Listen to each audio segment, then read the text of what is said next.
Good evening. It's a wonderful pleasure and honor to be here for the 10th Chag HaSimcha of Kollel Ayshel Avraham. Before we start the program, we just want to recognize and thank a few people who are here tonight with us this evening. Of course, nothing in this Kollel would be possible without the leadership of our Rosh Kollel, the visionary, our leader, president of the Rabbi, Rabbi Yaakov Spivak, Shlita. Rabbi, I like to mention publicly when I have so many people around, the hakaras hatov I have for you and the thanks I have for you. Many years ago, we're not going to talk how many years ago, I was sitting where everybody else is sitting here as one of the mismachim. And we've been together now for about 5 or 6 Chag HaSimichas that I've had the distinct honor of leading off. And Rabbi, when we got to our 8th, we said it represented infinity, and we didn't know if we would get to a 9th, a 10th. Now we have to go to, next round number. So we're going to be starting recruiting tonight for our 11th Chag HaSimicha class, and we're not stopping till at least we hit 20. So we have a lot of work ahead of us coming. I also want to thank the other members of the Presidium who are here of the Rabbi, Rabbi Yaakov Klaas, who's also the Shalom Meshav of Kollel Ayshel Avraham,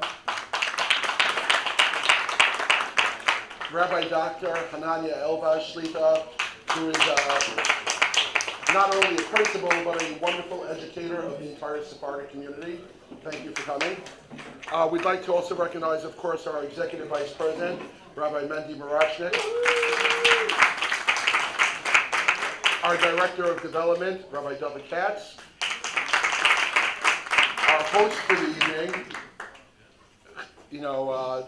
Many words can be said about him, but for a little bit of an embarrassment, for one moment, I used to live in Staten Island until about 3.5 years ago, and I will tell you there are very few people around like Chacham Zev.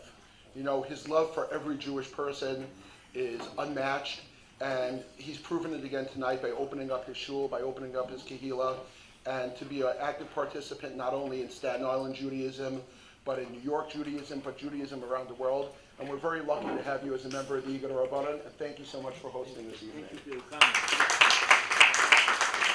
I'd also like to thank the dignitaries for coming, Judge Orlando Morazzo Jr., and can I call him Judge yet, or is this have to be Assemblyman Matthew Tatone, who's been a tremendous advocate on Staten Island, and hopefully future judge. It is a great honor tonight to be addressing Rabbanim tonight, who are here amongst us. We're going to be reading over the next few weeks the Torah reading we read Bereshis last week, Noach and Lech Lecha. And really, for a rabbi, this is an amazing time to learn from what happened previously. So I want to start with last week's Haftorah. It probably has one of the most famous lines of any Haftorah, or one of the most used words, Or Lagayim. What is the representation of what a Jewish person has to be? They have to be a light onto the nations.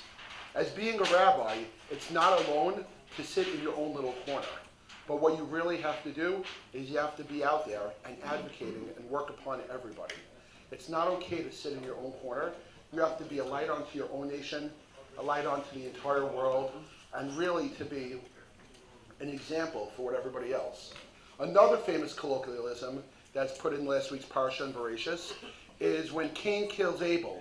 And the famous question is, he goes, am I my brother's keeper? That God asks him, where is he? What happened to your brother? He says, am I your brother's keeper? And being as a rabbi, yes, you are. You are your brother's keeper. You are your sister's keeper. You are everybody's keeper. These are distinct words that come from the beginning of creation that rang true at that time, which still ring true today. And then we get to this week's Parsha, this week's Torah reading, the reading of Noach. And we know that the great flood that happens and the world is almost destroyed, except for Noah and everybody who goes into his ark. And the real question he asks us is, in 10 generations, from the time of Adam until the time of Noah, how did the world get into such a desperate despair? And the answer is, people did not stand up for the right thing. As a member of Kollel Ayshel Avraham, I'll tell you what Rabbi Spivak told me the day I got smicha. If you're getting smicha and you're hanging your smicha on your wall, give it back. Because you meant to take that smicha and go out to the world and to service the entire world.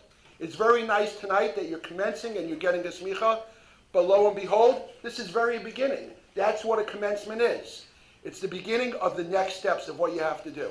Before tonight, you had a very minor obligation. Now that you have a title of rabbi, your obligation continues and goes greater and greater and greater. The second thing that Rabbi Spivak taught us was that you have to fight on behalf of Judaism or on behalf of the world, no matter how popular or unpopular it is.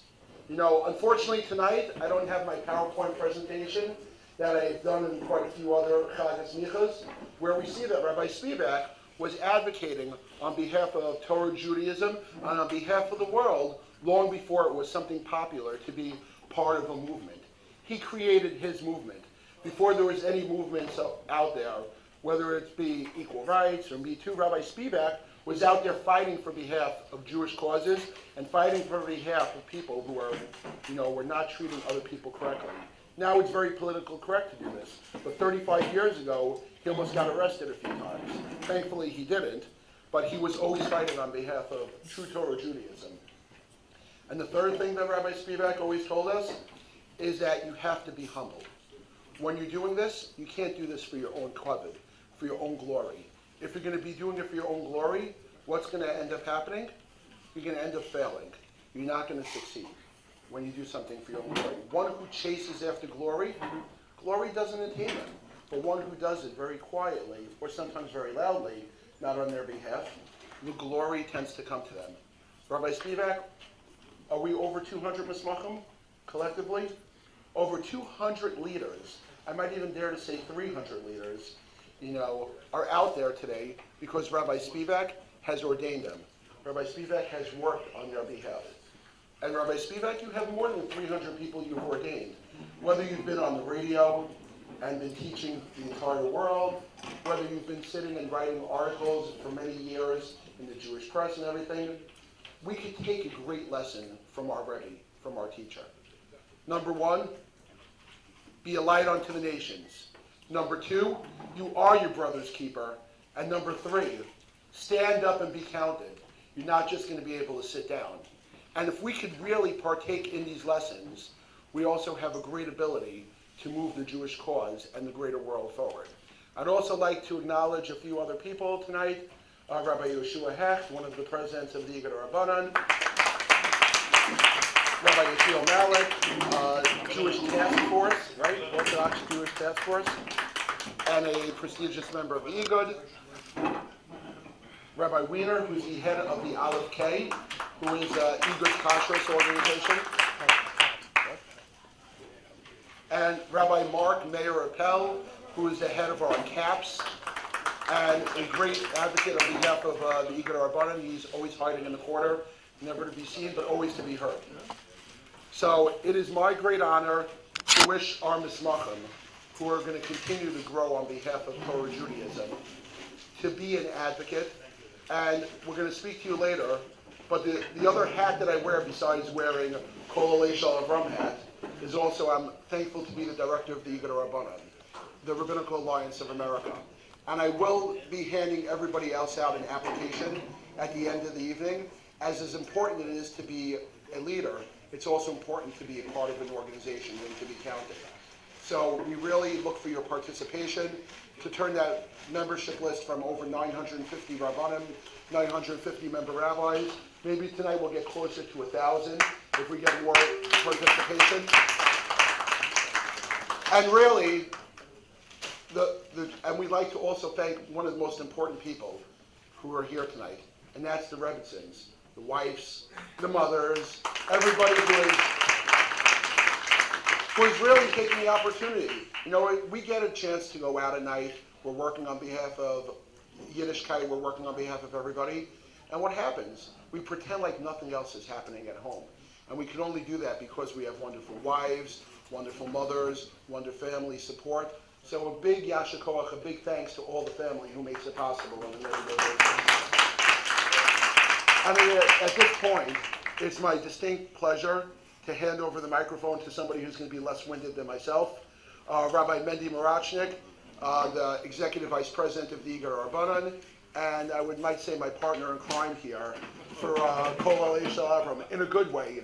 You know, we've been working together for over a decade together on this venture.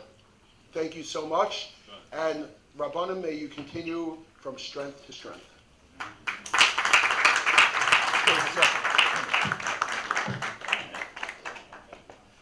Thank you, Rabbi Schmerler. I also want to make note, we have Rabbi Stone here this evening. It's a great honor to have you. We wish you a perfect refuah shalema tamid to be with us. Be as goyel shias akimin. We also want to take note, we have Ari Weiss, Rabbi Weiss from the Shomrim with us tonight, the coordinator. I told Detective Ayman and Mohammed from the auxiliary, you guys coordinated nicely. Thank you. There's a common thread. Yes.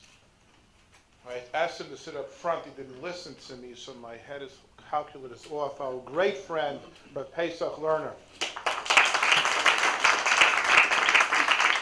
If you want to know a rabbi who I consider a mentor of mine, of what leadership is, as Rav Lerner. We thank him for every day what he does.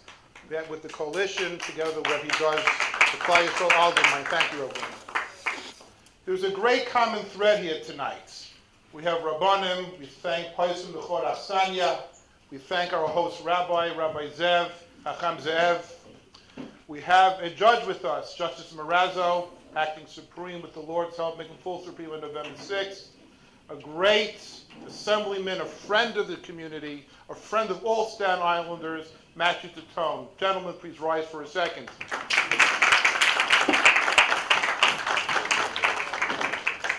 There is a common denominator tonight between them and the Rabbanim. And what the common denominator is was what Moshe alluded to. When people talk, it's a good sign they're having a good time. If I'm not a businessman, I can't compete, but it's a good sign people having a good time. There is a common denominator between Rabbanim and between people, elected officials who are Askanim B'Sarchei Tzibur. And that is found in this week's Torah reading of Parshas Noach. In Genesis 16, verse 6, actually chapter 6, verse 16, a Zohar Tasa La Teva, where God commanded Noach to make a Zohar for the Teva. There are two explanations. What does it mean? One is the Even, a beautiful stone that illuminated the Teva, the ark. And the second explanation, there was a window where you can look out of the Teva, out of the ark. The obvious question the judge would ask me to answer, to issue spot.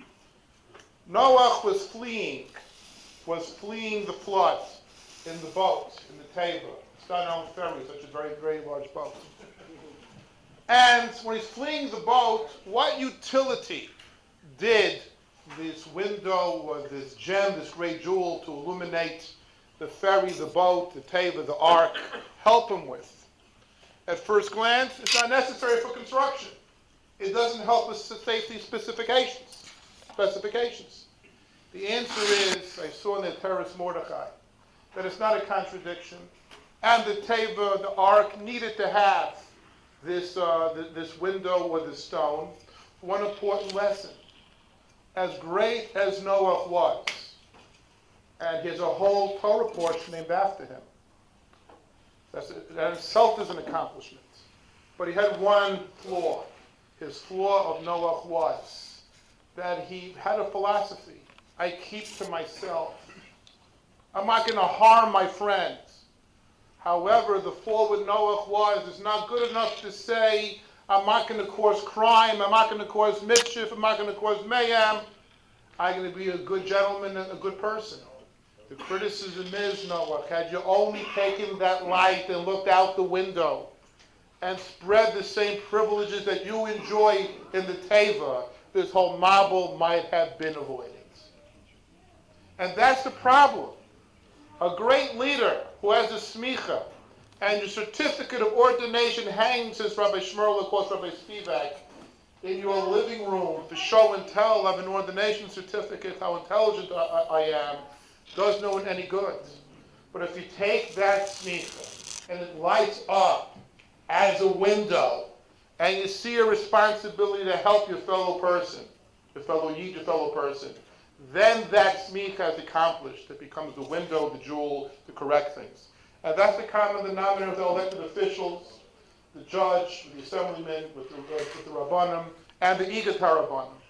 Igat rabbanim is last 76 years currently under. We have the whole presidium here tonight. We have Rav Hecht, we have Rav Elbaz, we have Rav Klaas, we have Rav Spivak. The whole presidium is here. Looks through that window to make change, to help people. And that's where we are successful. The only thing I could say is, my prayer is, use that window, do make a positive change, and through it you'll save Yiddishkeit, you'll help people out, and you'll make your difference. That's Rabbi Malik's task force. He and Rabbi Weiss work with the volunteer chaplains. It's all about giving back to the community, instead of only taking from the community. Before we go further, I'm going to say something that might get me into trouble with our highly respected president, Reuven, but there is a deep concept of Hakaras HaTov. This wonderful party, this arrangement of changing this beautiful sanctuary into a banquet hall for the Chag HaSimcha did not happen by snapping a finger or by the rabbi giving a blessing. Somebody had to do this work and coordinate it. And that was Eva Tul Reuven. Where are you, Eva?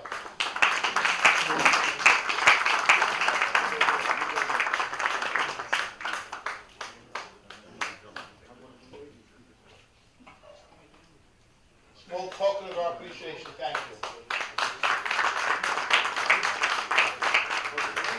And I just saw our good friend Lisa Thompson from the governor's office is here. Thank you, Lisa. Pleasure to have you with us. A couple proclamations from the Igat HaRabbanim, the Rabbinical Alliance of America, and from the Kollel. We want to present first to the Torah Sephardic congregation, and the second one we want to present to Rabbi Zev personally. Where's the president in house, Mr. President? Reuven, Ushri, come up with the president. I can ask the days to come up too. It's a good photo op moment anyway. Whoever can come up. Whoever can come up. Whoever can. This is from the Avodas HaKodesh Award presented. The Avodas HaKodesh Award presented to the Torah Sephardic Minion of Staten Island, Chacham Aharon Ze'ev Moradatra, and Mr. Ushri Reuven, President, in recognition and appreciation of the great contributions that your Kehillat HaKodesh gives to Klal Yisrael and the instrumental role the Kehillah fulfills in Torah Judaism, truly making a work of Avodas HaKodesh. Presented, Rabbi Yaakov Spivak, Dean Rosh Kollel, Wednesday, October 10, 2018, Rosh Chodesh, Cheshvan 5779. Mark. Rabbi Blau. Hold on. Everyone look here.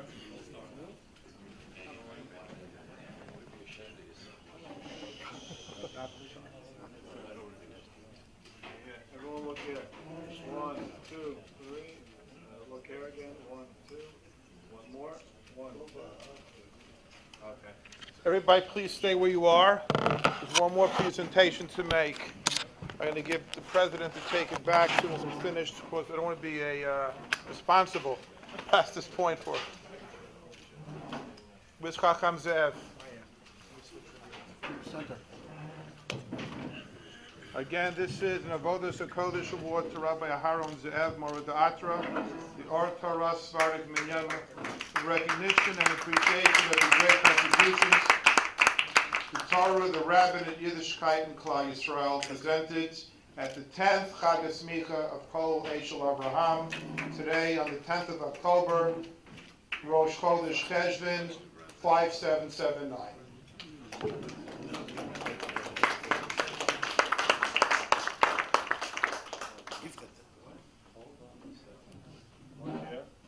One more from over there. Hold on a second.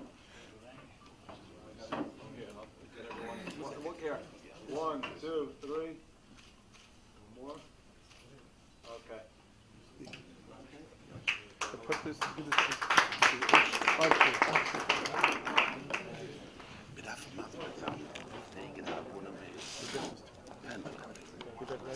the program, the show. Okay.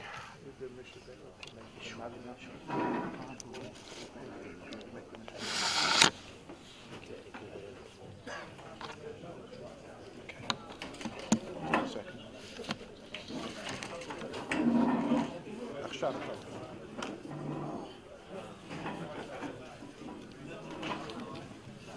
ברשות כבוד הרבנים שליטה, האמת היא, הזכות זה שלנו, של אור תורה, the older rabbi, big rabbi coming here, we make a gift to Dusha for us, for me, special, from everybody, באמת אין לנו מילים, older rabbis, רבי יעקב, רבי רבי, older rabbis, שבאמת, Rabbi Mendy, I telling you, Rabbi Mendy is work. Sometimes he's not sleep in the night, רבותיי. Sometimes I'm telling you, really, אני יודע שהוא לא יושן בלילות to help the people, רבותיי. It's Rabbi Mendy, God bless him, באמת. אורך ימים ושנות חיים. From everybody they coming, make for us כבוד. באמת, השם יברך אתכם מרצון. Also, we make משברך. ספיישל, כל אלה שהתנדבו את כל הסעודה, יואל דלויה בן מסודי מיכל, שרפואה שלמה למרת אמו מסודי מיכל בתיקי אסתר ולאחיו אריק שלו רפואה שלמה. Also אלעד בן חיה, פקטור, שיהיה רפואה שלמה למרת אמו שנית אלעד רפואה חיה בת עדה.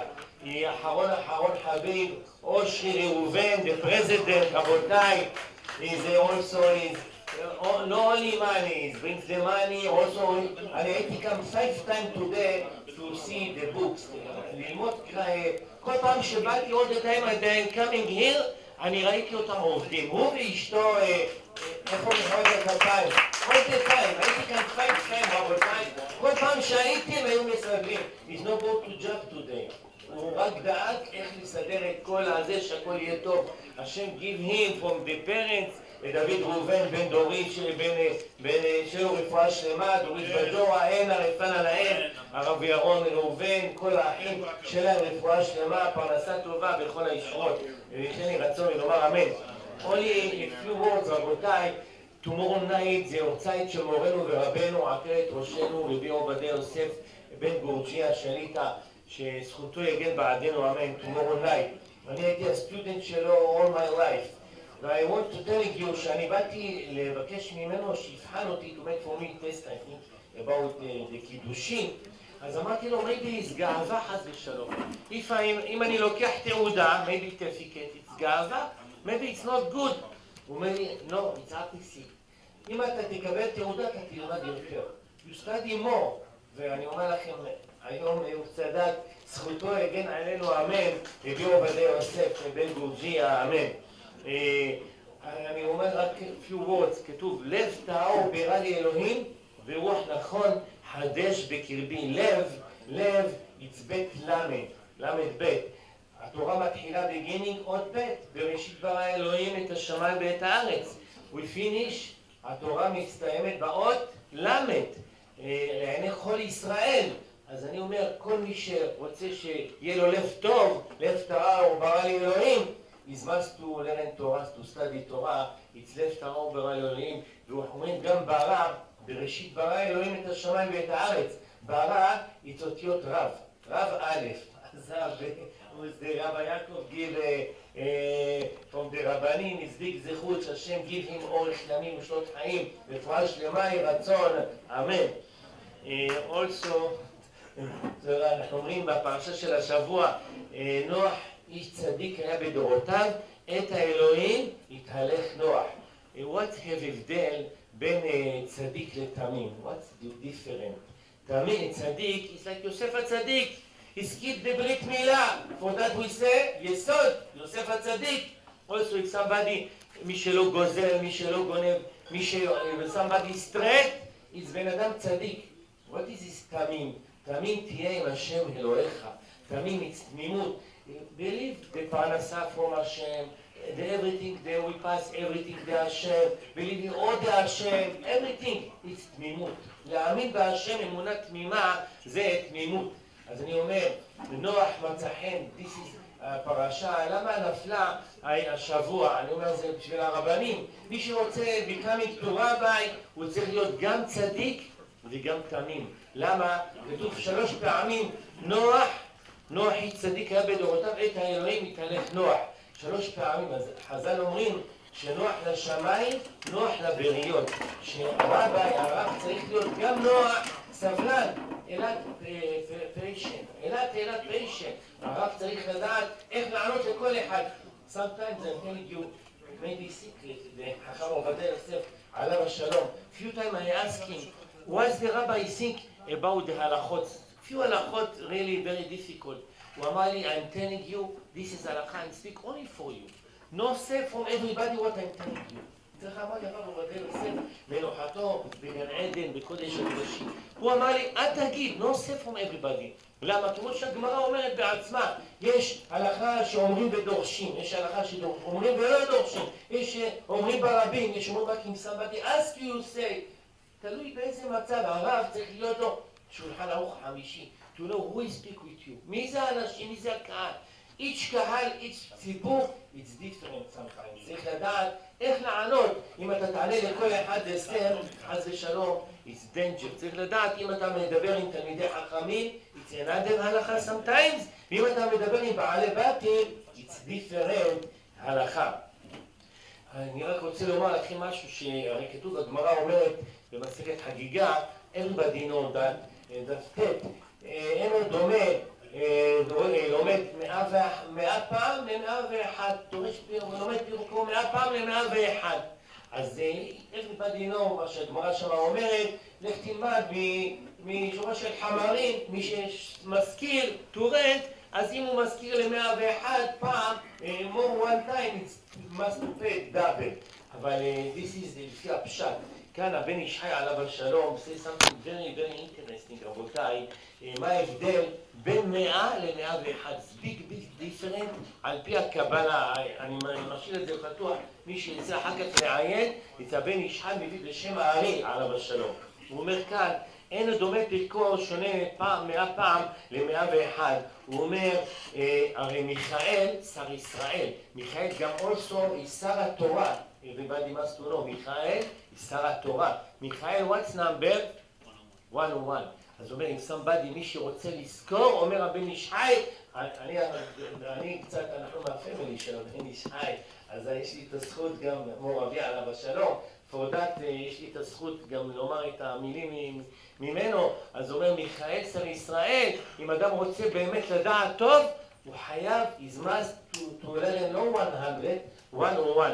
הוא אומר גם כן, הוא אומר יש 2 שמות, 2 מלאכים שהם של השכחה. מעניין, הוא אומר כאן דבר כזה, הוא אומר מם סמך, לא סמך, מם סמך, מם איספורי, 40 וסמך 60 יצמאה. also, הוא אומר פותה, פי וו תי הי, תת הי, על פי, הוא אומר בשם הארי, פותה זה 100, גימטריה 100, הוא אומר, זה 2 המלאכים שהם אחראים על השכחה. אז הוא אומר, אם אדם לומד 100 פעם, אז הוא שוכח. כמה פעמים צריך ללמוד? חייב ללמוד 101. גם כן, כן אלוקים. כמה זה גימטריה אלוקים? אלוקים כמה זה? 86. וכמה זה כמניין כוס? וכמה זה א' למד? 31 plus 86, how many? 101. אז הוא אומר, הרי אלוהים מה זה? זה דין. בראשית ברא אלוהים את השמיים ואת הארץ. רצה לבנות את העולם במידת הדין. וכן, א' ל', what's this אלוהל? 31 זה חסד, חסד. שם א' ל', it's חסד על פי קבלה. אז זה אומר, אם אדם לומד 101 פעם, הוא עושה את הדינים לחסדים, ממתק את הגבורות בחסדים, על פי קבלה, ממתק את הגבורות בחסדים. אז בשביל למתק את הגבורות, שזה אלוהים, לחסדים שזה אל, you must to learn how many time, רבותיי? 101 time. עוד פירוש אומר רבי ישחי עליו השלום, ויאמר משה משה, ויאמר משה משה, ויאמר הנני. Why two times משה משה? Why השם? למה השם אמר למשה פעמיים משה משה? לא מספיק פעם אחת? משה, you know איך משה משה מלא? כותבים משה מלא, לפי קבלה. משה מם, כמה זה מם אחד? 40. אחר כך שין, איך כותבים שין? שין, יוד נון. יוד נון, יוד it's 10, נון it's 50, 60. 60 פלוס מם, כמה זה? 100, בראבו. אחר כך היי, איך כותבים היי?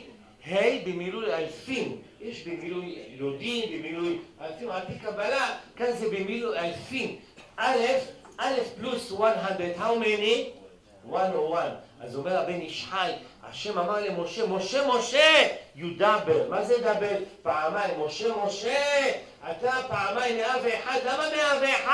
You never forget את התורה. אז רבותיי, צריך לדעת, כל הרבנים, כל אלה שקיבלו סמיכה ומקבלים סמיכה, צריך לדעת התורה כמו שהקדוש ברוך הוא, זה אין סוף, על פי קבלה, כמו שהגמרא אומרת, במסכת חגיגה שם, דף י"ב, י"ג, הגמרא אומרת, הקדוש ברוך הוא אין סוף, אין סוף. גם התורה, קודשא בריחו והתורה עדיין. אין סוף. אם אדם ילמד לא one time, 1 million time, the same, אותו דף, כל פעם שלומדים את הדף, לומדים משהו חדש. אין דבר כזה שאדם ילמד את הדף, אותו דף, מי שיודע ללמוד, הוא כל פעם לומד משהו חדש, רבותיי. אז אני באמת אומר שכל הרבנים יזכו בעזרת השם ללמוד one time, ובאמת להיות העיקר, כמו שאומרים, התורה אין סוף, תמיד להוסיף.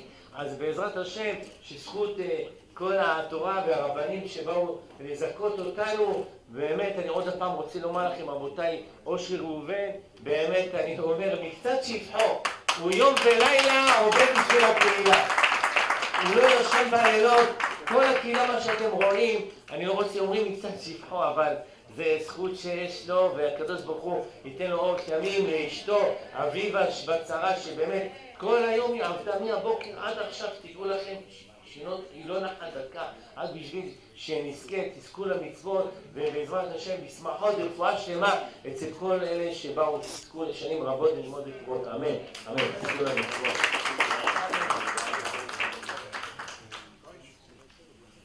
Thank you very much, Rabbi Zev, for those wonderful words, and always for your enthusiasm when you talk. You can really feel it when you speak. And I was speaking with somebody before, and they said, how do you tell a good Sephardic rabbi? Is that he gets more pleasure giving the speech, you know, than anybody else in the room. And you can really see the love of the Torah from Rabbi Zev. One of the great things about having a night like tonight is the ability to introduce and to speak to about some people who really never get that recognition that they normally get. And tonight I had to beat Mendy up for this honor, but thank you for giving it to me. It's my distinct pleasure to introduce our next speaker. Our next speaker advocates on behalf of all of Judaism, not only upon Judaism, but multiculturalism in general. He brings together everybody from across all spectrum. Rav Mendy was lucky enough to go on a mission with him recently to Israel, where he brought the entire spectrum. I was lucky enough to read it in about 25 to 30 papers. And if it would have been printed in 100 papers, it wouldn't have been enough to really publicize the work that Mark Meir Appel does. Now tonight I get to call him something different than he usually doesn't get to be called, because he is a past graduate. I get to call him Rabbi Mark Meir Appel, one of our proud past graduates, to address us for a few minutes And Rabbanim, you could learn a lot from somebody who really took his smicha and advocated on behalf of the Jewish people and the world. Thank you, Rabbi Spivak, my Rebbe. Thank you so much.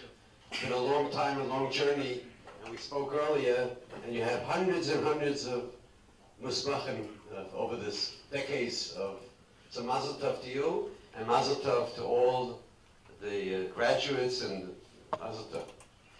Rishus the Presidium, Rabbi Hecht, Rabbi Elbas, Rabbi Klaas, Mendy, elected officials, assemblymen, the Honorable Justice of the Supreme Court. You know, at last Rosh Chodesh Seder, we talked about strength, why the Eger to Rabbanim has come from point 1 to point 10 in 1 year. We talked about the strength of the Jewish community.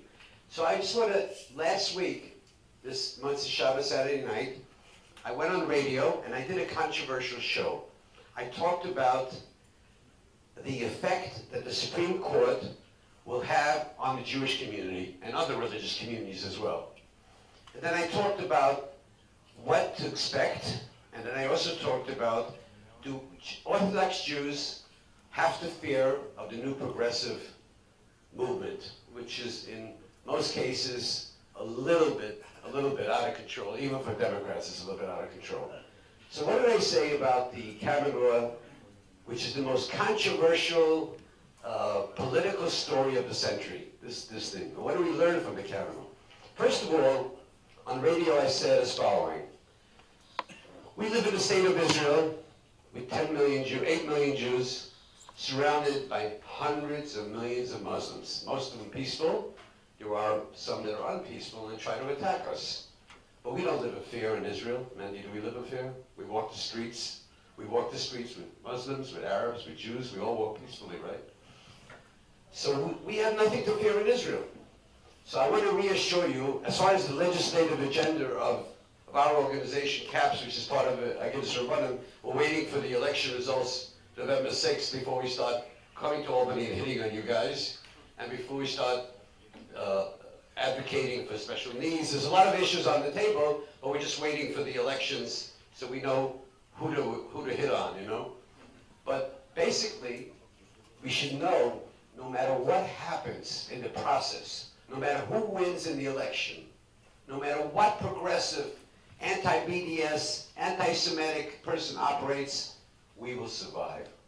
We will survive strongly, just like we survive in Israel, and just like we survived for thousands of years. So we can't live from fear. And that's what I think the Eger to Rabbanim is about. That's what Rabbi Spivak is about. That's what Rabbi Klaas and Rabbi Hecht and Rabbi Elbas always talk about, strength. We have to stay strength, be strong, committed to our faith, committed to what we accomplish, committed to what we do. And you members of the judge and assemblymen, you know that we are very much involved with what's going on in Albany. We're very, very aware of all the bills being coming down and all the legislative stuff. We're involved with the legal system constantly. And we want you to know that we wish you well. We wish you well. And we got to continue from strength to strength and from koyach to koyach. And let's not be scared. Let's not be scared of anything happening in the political process, because we will survive in Yetz Hashem. Thank you so much. We have two of the Musmachim who will be addressing us tonight. We're keeping a good pace. We're going to call first upon Rabbi Yaron Reuven from Bezrat Hashem. The second Muslim who will be speaking is the Executive Director of HaMaspik of Kings County, Rabbi Wertheimer. We're joined with Rabbi Tasser, one of the graduates, who is, I think, the Managing Director of HaMaspik of Kings County as well. So let's move the program, and we're hearing from Rabbi Malik. So please, Rabbi Reuven, please.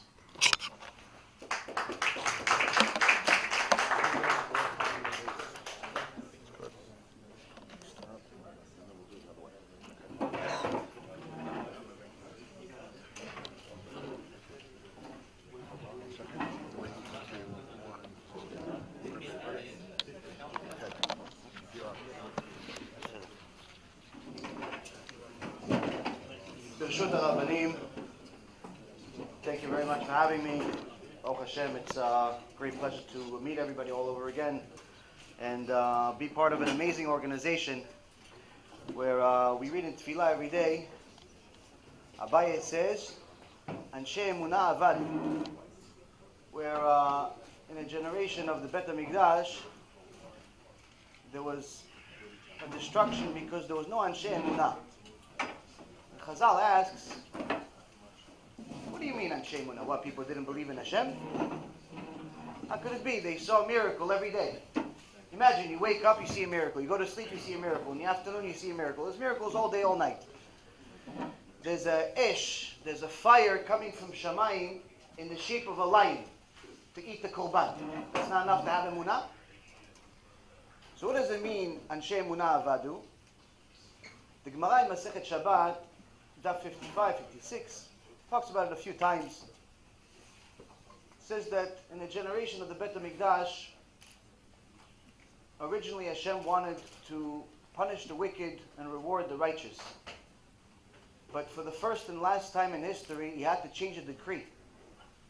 And he had to punish everyone, Hashem Menachem. And the reason was because Anshe Emunah Avadu. The reason was because there's no Ish Emet, there's no men of truth. Not Emunah in a sense of believing in Hashem, Emunah in a sense of standing for Hashem. Standing for Hashem at a time where it's not so popular, like the Rabbi said before. It's not so popular. You're not going to win every popularity contest by telling the truth to people. The question we all have to ask ourselves, all of the musmachim, all of the people that are in the world of Torah is, be'emet, whether you have a smicha, you don't have a smicha, what changes? It's a big deal. But what's the big deal? Rabbi Mendy said, if you put it on your wall, do me a favor, give it back. If you're going to put it on the wall, give it back. I had 9 security licenses. I was on Wall Street for 16 years. I was very accomplished at one point. In the business world, each license was a test no less than 300 questions. I had 9 of them. You can make, instead of the wallpaper, you can just make the licenses. At a time of need, not a single license was worth a quarter. Why? Hashem runs the world. Hashem runs the world, Rabotai Yekarim. It's one thing we have to remind ourselves every single day. The one thing that changes between someone that has a smicha and someone that does not have a smicha is responsibility. If you don't have a smicha, you just know a little bit of Torah, you're a regular Yid, you learn a little bit here and there, you're trying to get to Gan Eden, hopefully. Be'ezrat Hashem, we succeed. But if you're musmach, that means that somebody gave you a responsibility for your brother much more than the typical Jew. Much more than anyone else out there has the responsibility for. Because now, you're the Ish Emet. If you spread the truth, you'll breed Emet. If you spread falsehood, you'll breed falsehood. In this week's parasha, there's a midrash, a very famous midrash, that I only learned this week, the chokhmah inside the midrash. It says the famous story that Noach, ish tzaddik tamim bedorotav, Noach, ish tzaddik, kodesh kodashim, saved the world, took care of the animals, took care of this, took care of... Okay, fine. He's feeding the animals for a year. So you would think at the very least, the animals would have a little bit of akarat tov. Animal will say, thank you, Noach, I'm alive because of you. But what do we hear? We hear the lion didn't get his dinner on time. And what did he do? Tach! Gave Noach a nice chapcha. Noach suffered the whole year. Why? Because the lion didn't get his food on time. The question is, Chachamim asks, why did the lion hit Noach? I mean, at the end of it all, technically, he's dependent on him. I mean, if it's not for Noach, the lion would die. If it's not for Noach, the lion would stay outside. How dare you hit Noach? Why didn't Hashem just kill the lion? So Rabbi Ephraim and I learned this sugya this week. There's a few reasons we came up with. The first one, the obvious, is that the lion's a kfui tova. Simple. The lion is an animal. An animal does not know how to say thank you. An animal can also be a kfui tova, can be ungrateful. Very simple. Second reason, also logical. The animal's not a typical animal. He's a lion. He's not just your average animal. He's a lion, meaning he's the king of the animals. There's not many like him. There's only one king of the animals. Originally it was supposed to be the serpent, the snake. But after he said Lashon Hara about Hashem, Hashem took his job, he gave it to the lion. So the second reason is that the lion, being a king, he deserves special treatment. He's not like your typical animal. He says, I deserve my food on time. Why? I'm not the snake. I'm not a bird. I'm not a deer. I'm the lion. Lion deserves special treatment. The third reason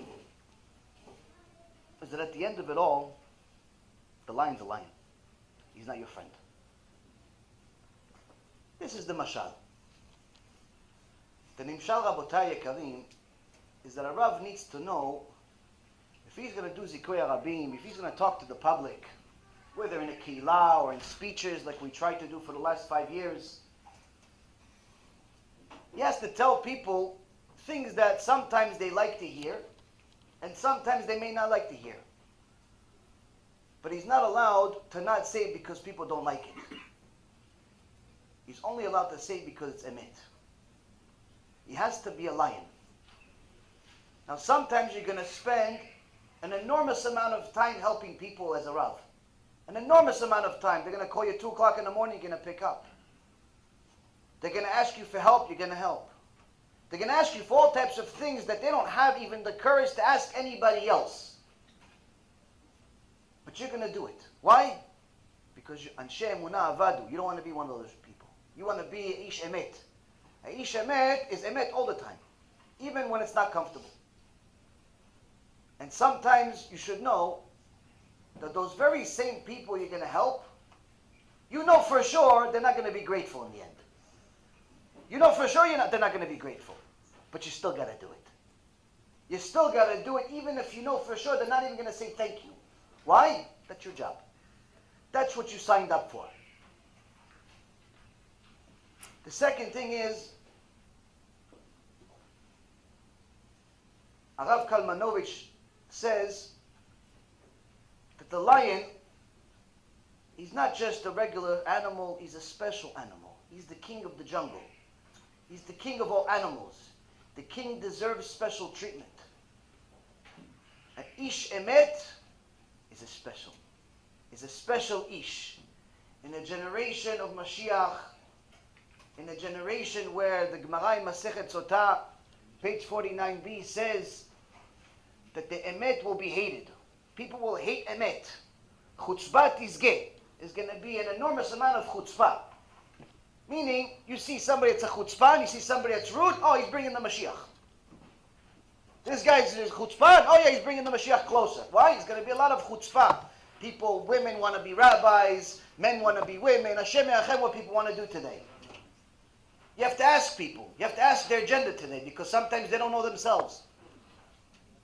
They say, I'm in the middle.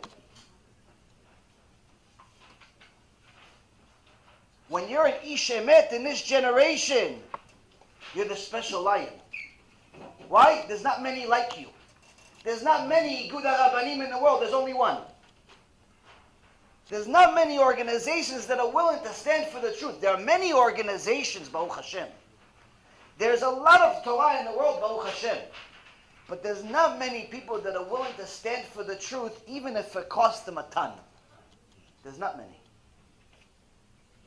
Rav Kalmanovich says, if you're one of these people, you need special treatment. Where are you going to get the special treatment? Hashem Yitbarach. Im tavi yakar mizolel kepi tiyeh.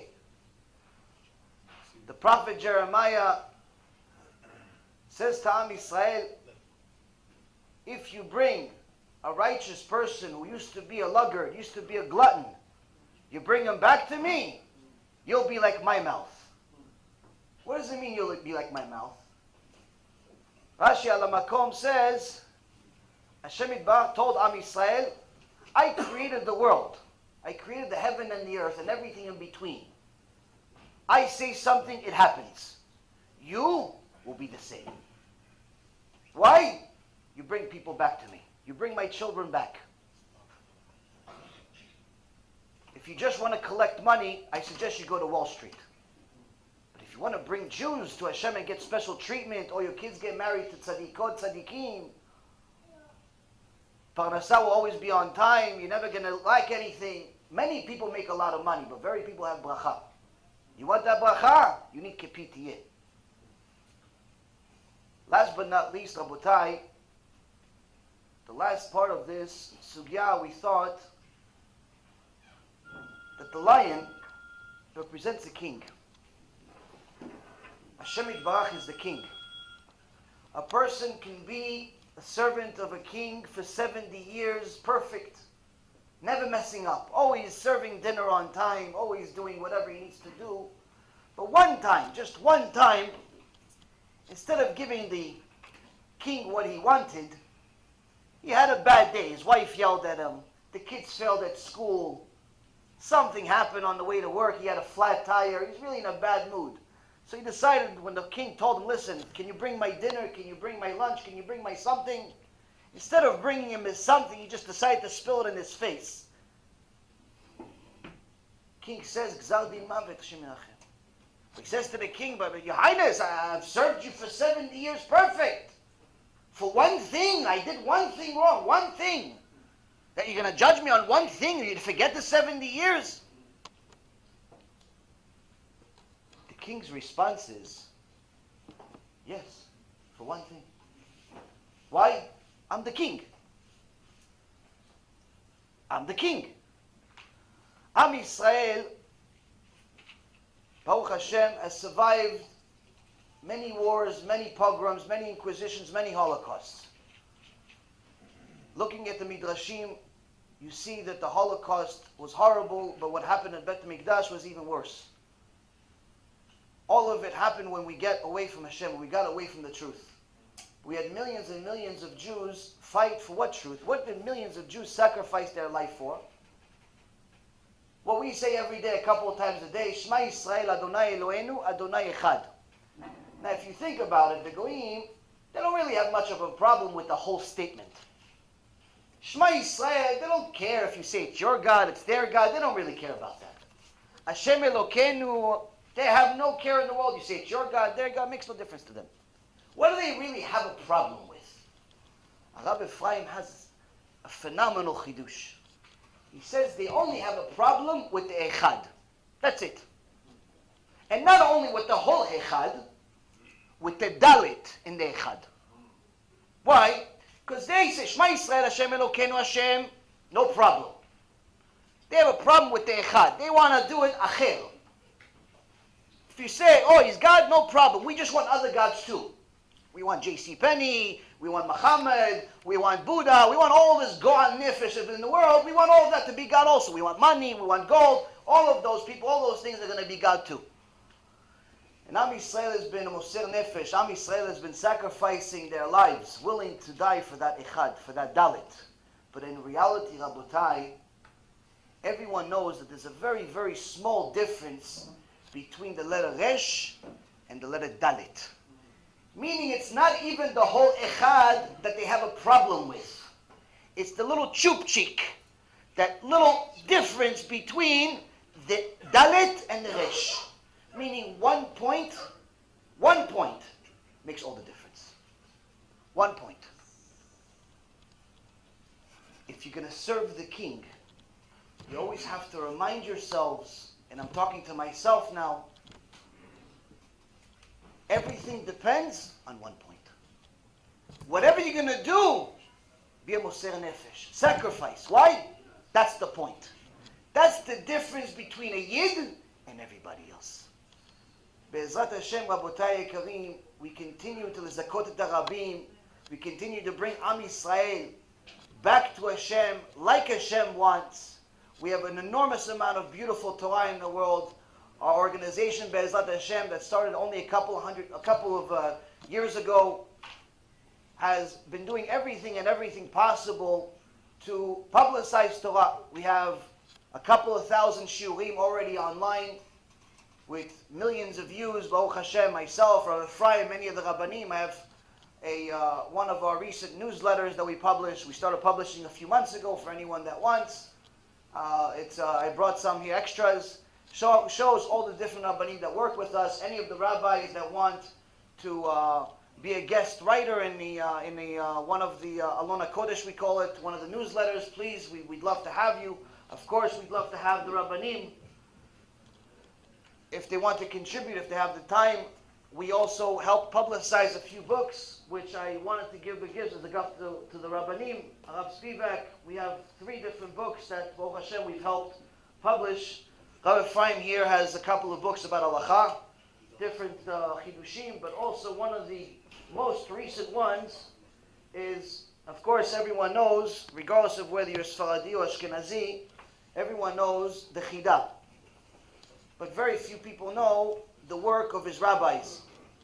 So Rabbi Yisrael Meir Mizrahi is one of his rabbis, but his work is less known because much of it is unfortunately been out of print for a couple of 100 years. So one of the Avraham that we work with in Yerushalayim has, Baruch Hashem, succeeded in reprinting one of his works in a very easy to read, but it's obviously very high level Torah. So we have these books over here as a present for the rabbis. Anyone that wants, please let me know. It's all free. It's all for Am Yisrael. It's all for you guys to publicize to Am Yisrael. And the key is, Rabotai Yekarim, is that we have to be the Anshe Emet.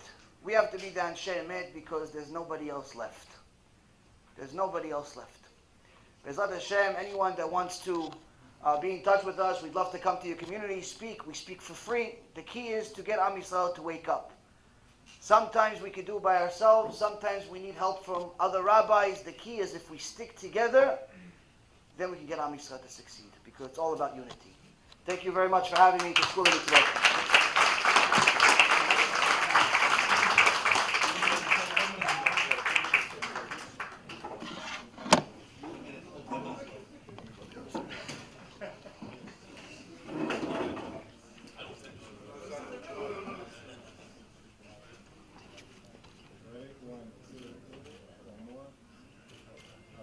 Thank you. Let's give me some. Of course, yes.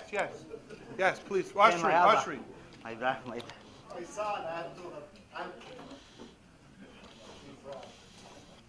Baruch Hashem.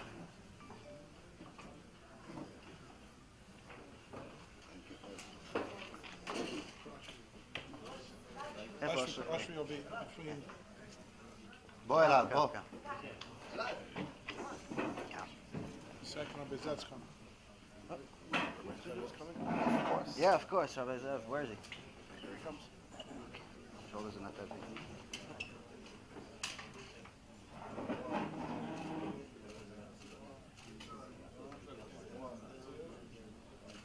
Thank you. Thank you, School Mitzvot. School Mitzvot. Thank you very much. School Mitzvot. Thank you. Thank you. Thank you very much. Rabbi Eisner a minute? Yeah. Here's the mic. I have it right.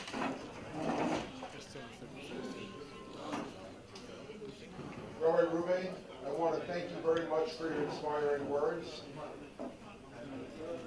And you reminded me when you talk about responsibility. We can get your attention, please. Rabbi Reuven, thank you very much. You reminded us about responsibility. And when he kept on mentioning the words responsibility,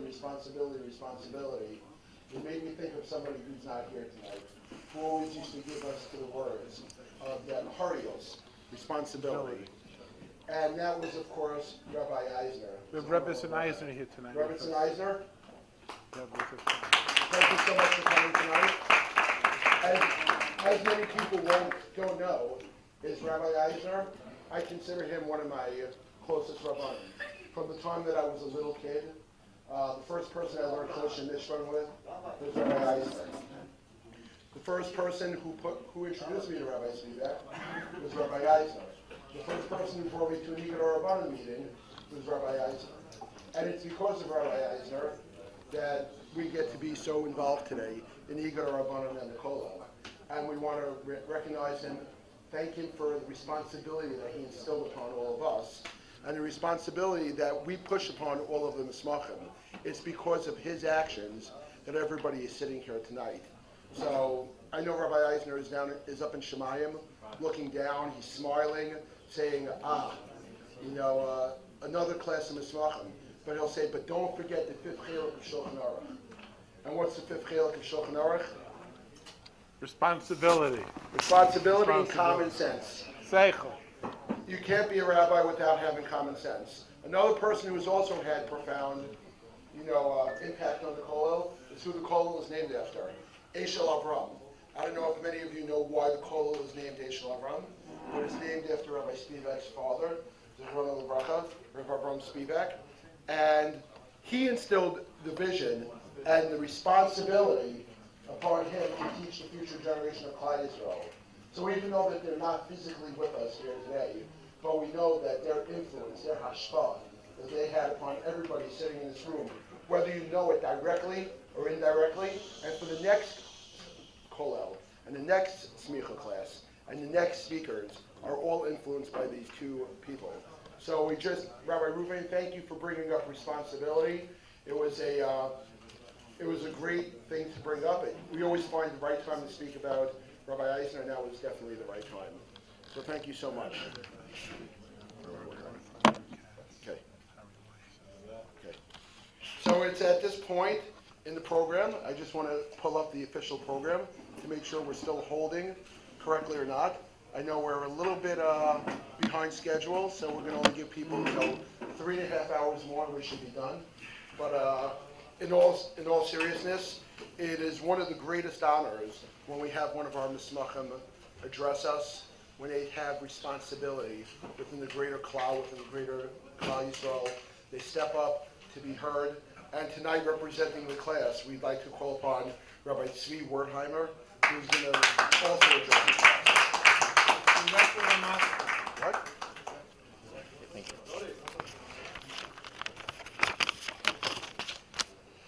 B'shes Rabbona, Shlita, b'shes Rav Spivak, Rav Kollel Shlita, Rav Malik, b'shes Mendy, b'shes all Rabbona.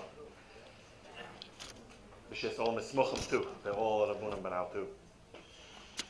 It's an honor for me to stand up and to be a part of this class. But when I started this class, the first minute, everything has a starting point. Why you're starting something, why you're getting into something. The first minute was really what the outcome's supposed to be.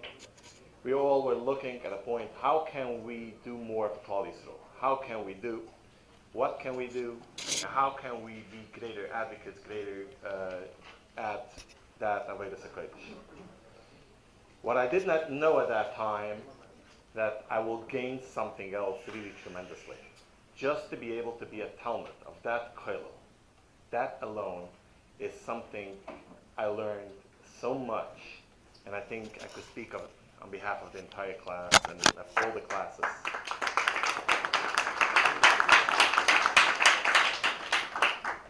Just to be a Talmud of Rav Spivak and to be a part of the Kollel named after his father, to be a part of this, and to be a part of people who are thinking and trying to be advocates and help for Klal Yisrael and for his kingdom.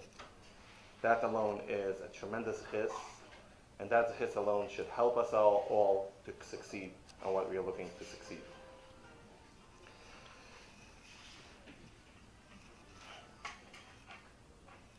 I will start with a story that happened to me years ago when I was still not thinking at all the idea of helping somebody else. I had a job, I ran a company, a big company in upstate. I had to drive daily up. I drove every day up and down from the city towards upstate, towards Muncie. It was a daily ride. It was not easy, but I'm not the only one. A lot of people are doing this for a living. What you don't do for Parnassa, what you don't do for a couple of bucks. We drive day up and down. I got one day a phone call from the great organization Chesed. They called me up. You're driving anyway. We heard about that. We have many people in hospitals, and we need volunteers. We need people to pick up other people coming down. At first glance, I had an entire stockpile of excuses why that does not mean me at all, why I am exempt totally of it. On the way, I need to do business. I need to speak to people. I have what to do. I had a long list. Why not me? One year, many years ago, on Rosh Hashanah, I sat down, and like every Yid, comes to Rosh Hashanah, you make a cheshbon nefesh. You start thinking, really, did I come down just to do business? Is that really what I need to do? Maybe should I do something and add something more to that? After Rosh Hashanah, I made a phone call to Chesed. I spoke to one of the coordinators, and I told them, I am ready, I want to try. But I'm going to do it as a trial basis. I want to try one trip, and I will see how it tastes, to put it bluntly. I will see if it works for me. Between Rosh Hashanah, Yom Kippur, Yom Tovim, it's impossible to do anything at that time. So right after Yom Tov was, Sikkos ended on a Friday. That means Shabbos B'Reishis was right after that. Monday B'Reishis, I called up the coordinator. I want to do it, but at the first Gelegenheit will be right, not this week. That would not be Parshas Noach. The week after, that was Zintik Lech. I want to try one trip. Zintik Lech, I was on the road. He called me up. We have a trip from Lennox coming down. Do you want to pick up that person, bring him from Lennox towards Borough Park? I said, sure, I will try it. But remember, it's on trial basis only. I was sure. I will park the car. I'm calling up that person. I'm ready. I will find a rabbi with a big beard and I will now be Kadashim Shemaim. I will be doing some sort of a mitzvah that I never imagined. That's my stupid imagination put together what I'm expecting while doing that. Knocking on the window a few minutes later, a person with a cap, jeans, not even a shaved beard. You could see that bald head knocked on my window. Chesed, I said yes. Opens up the door of my car, sat down in the front seat, Borough Park. At that point, I made my commitment. That's it. I'm over. I had my chance. As we start driving down the highway, he asked me in Yiddish, "You want to hear Dvar Torah and Devach?" So I step back. Okay. I will ask you a question. And the question really is a question that asked me and changed my life. And the message is really profoundly astonishing, what I learned at that time. Beside the point, a person sits down, don't judge it. It's not the look what makes, nothing makes. That's the question he asked. Avraham Avinu went through 10 nisyonos. He went through 10 tests. He was tested on 10 times by Hashem.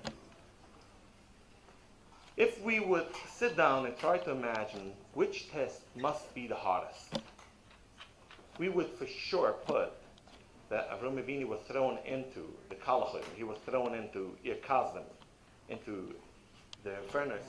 That must be something, one of the hardest things to do. It must be. It's impossible different. Somebody who is trying to fight and do and persuade people, and at the end, to end up so tragically, he didn't know he will survive at that time, so that got to be one of the hardest. But if we look into Chumash, we'll not find it at all mentioned. Chazal say that it was one of the 10 nisyonos. We believe every word from Chazal, and it's hidden in between in the Torah. But written out, it's not mentioned at all. What would we imagine would be one of the easiest? One of the easiest we could say for sure would be Hashem is saying, telling Avraham Avinu, leave Irkazdim, go up, Parshas Lech Lechu, next Sedra. Leave Irkazdim and head up towards Israel. It's Israel. Who was Avraham Avinu at that time? 75-year-old person. Coming from a village that tried to burn him. His father despised him, his mother despised him. His family despised him, nobody is left. Whatever he has is ready to go wherever he wants. Plus to all that, he don't have no kids. He have nobody who really believes in him. He has nothing. The only thing he has, his family, but no kids. He believes in Hashem 100%. Hashem alone, God alone, comes down to him and tells him, if you move to Israel, you would get a child. You will become a millionaire, and you will have the biggest Hasidus. You will have the most followers possible. I believe today, if any Mekibel will come from Israel, we didn't hear from him yesterday, and will promise these promises, and we would have 5% credibility, we would run. And now Hashem alone is telling him that. That was supposed to be one of the easiest things to do. There's nothing to lose. He could only gain. But when we look into the Torah, we look into the Sedra, we see this entire parsha on that. From the beginning and the end, how Avraham Avinu is going. Why what we would imagine is the easiest has a full Sedra, full parsha, and what we believe is supposed to be the hardest, and that's only hidden this week in the Sedra, at the end of the Sedra, has two words, Ma'ir Kazdem. We'll learn why Ma'ir Kazdem. Chazal say that. Why is that so? I looked up on that passenger and I asked them, so you say, tell me what you think. So that's what he told me, and that's what the message, what I want to bring out. Hashem didn't write in the Torah just stories. What he wrote is what he wants us to take a lesson from. From going into a furnace, we need to know something like that could have happened, and if that Chaz Shulam happens, there's a way, we have some, in the history lighted from Kollel, we had to take this route sometimes. But that's something we don't need to know on a daily basis. What we need to know on a daily basis, lech lechu ma'artzechu. Travel and go on ways to do and help other people. Avraham Avinu says the Medrash was going from one place to the other and doing helping not only Jews, Gentiles, everybody, whoever came across to try to help and do whatever he could.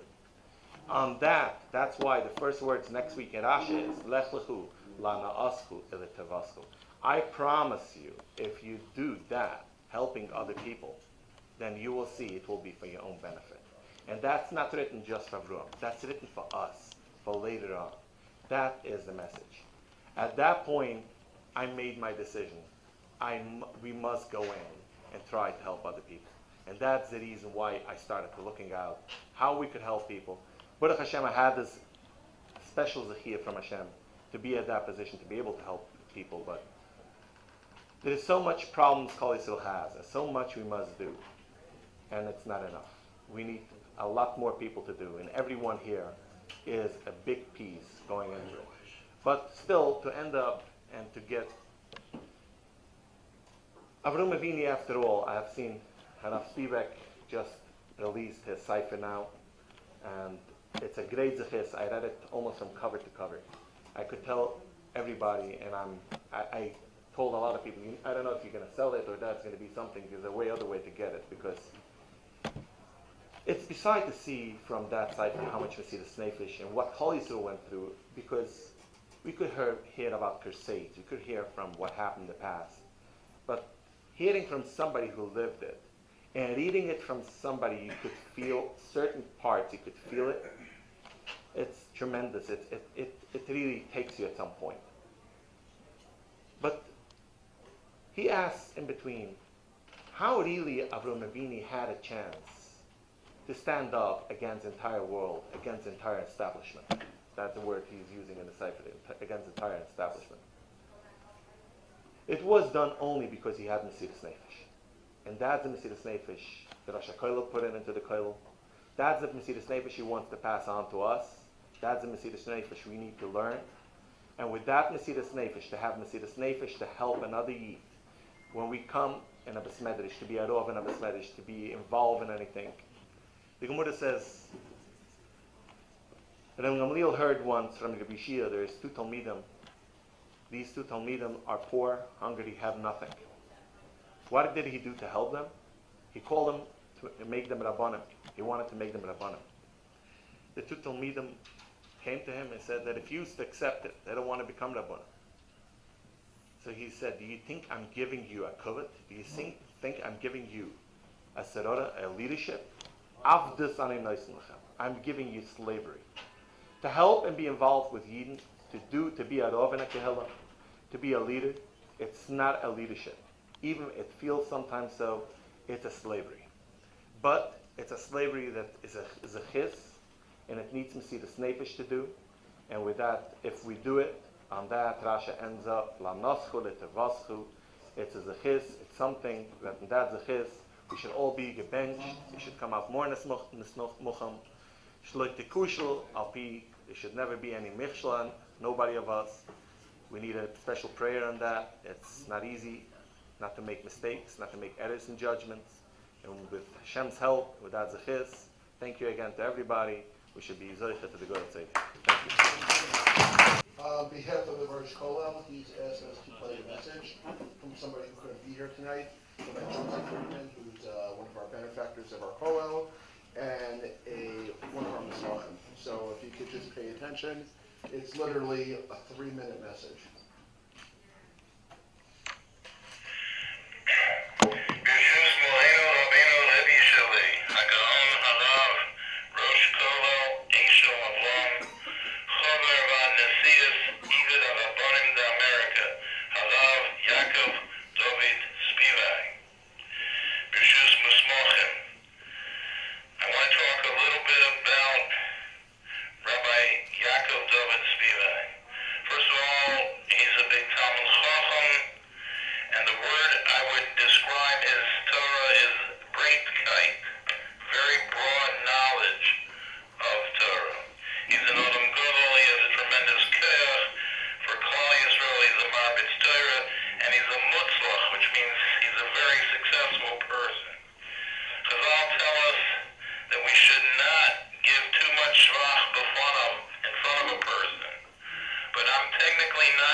Picture. Thank you. I'm going to introduce the next speaker. I know that we're getting short on time, so please, I ask for people to give me a little mechila for not making the introductions as good as they should be, but I'm going to make an exception for 30 seconds. The next speaker is, I consider him a good friend, a good pal, somebody who I look to for guidance and help on a lot of questions that I have. Sometimes he doesn't even realize it, but he also does very important work. He heads the Orthodox Jewish Division of the New York State Chaplains Task Force. It's not a very easy job that he does. It's not extremely hard, you know, to see why Rabbi Malik is successful in doing something like that. All you have to do is speak to him for 30 seconds, and you'll understand why Rabbi Malik is very successful in that. So to address the Nesmachim, we now call upon Rabbi Malik.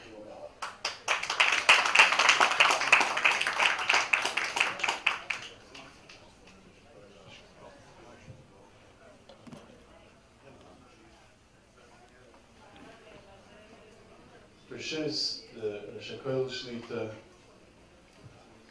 Chavrai Hanasiyas, the Igor Rabbanim, Alef Zamolte, the Executive Vice President, Yedid Nafshi, the Mendel Shlita. Not Rishis Kola Kodesh Hazeh. I'll start with the Mazel Tov for the Nayim HaSimcha. It's what a great honor to watch them. The Rizcha Doiraisa that we saw in the Kollel was lahafli. I'm not going to speak too long. I'm just going to add to, it was a great message that we played. I was just thinking that he said that so I'm not so sure, because the Kollel Shlita, the Mitzidasa, Perusa, the ganze Welt, der hat gestellt Talmidem, and the ganze kleine Haare, the Yotzei HaKollel is mamish around the world. The regards that we get back from the Mesamachim, the work that they do, is all over the world. So, I weiß jetzt, das Stück Scheile, dass sie meines Iberus befangen haben, but mein Besätlich allein wo das dit sich. I wrote a whole Shaina Divrei Torah, but the time doesn't allow. And you want Dafka once, or let me know, and I'll give it to you. It's Hashem. I'm just going to say very bekitzer. This week is the Meret Yatzarim and Mamish Kleiner Wort was that we spoke Mamish between the lines in the Kollel.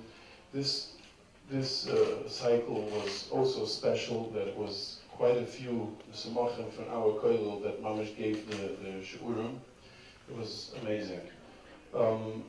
We see here that the Pasuk says that as Neuech gegangen in the Stadt as Vayas Neuech Nechol Asher Tziva Hashem. Neuech did everything that Hashem asked him to do. But in a way, we see that after all, in his generation, the Mabul happened. We see that, and later was mentioned by the previous speakers, we see that Vayelech Avraham zei het später, Vayelech Avraham kasher duber elef Hashem.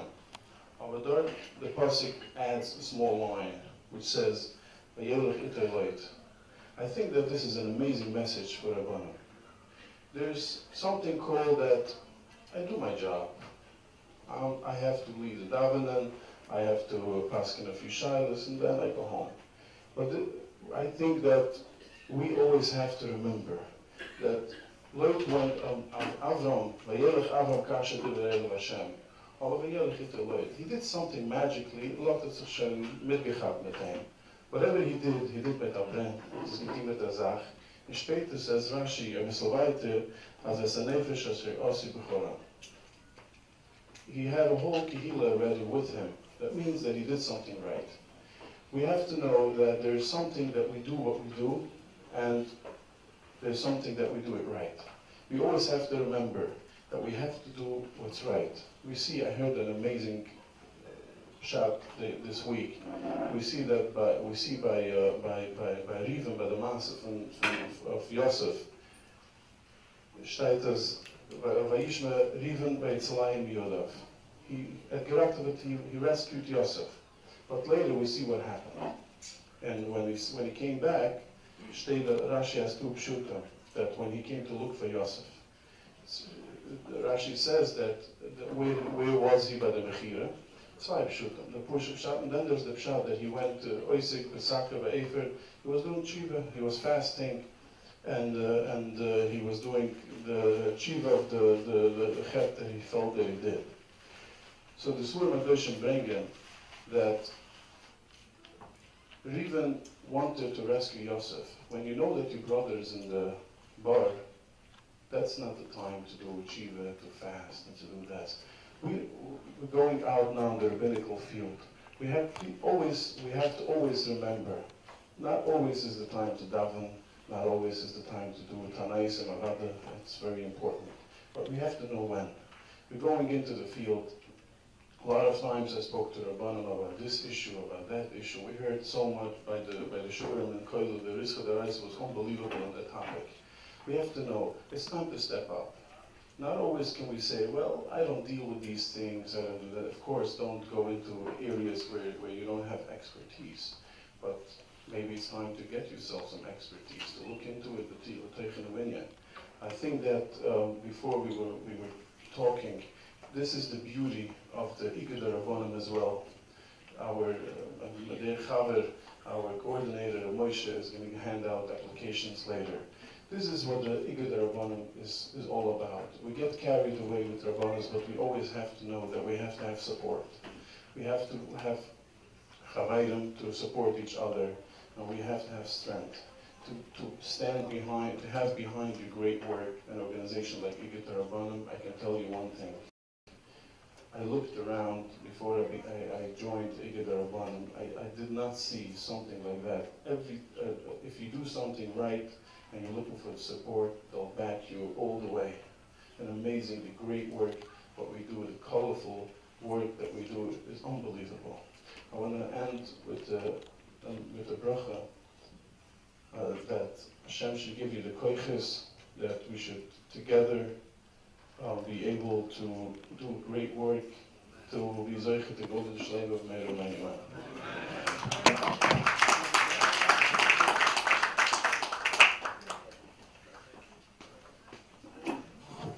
Rabbi Malik, thank you so much.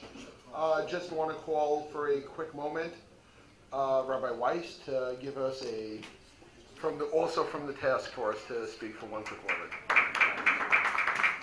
I also want to recognize the chairman of our Halacha who's here, Rabbi Gil Student. Thank you so much for attending. I know many of you may know him by face, and many of his Divrei Torah are very well published.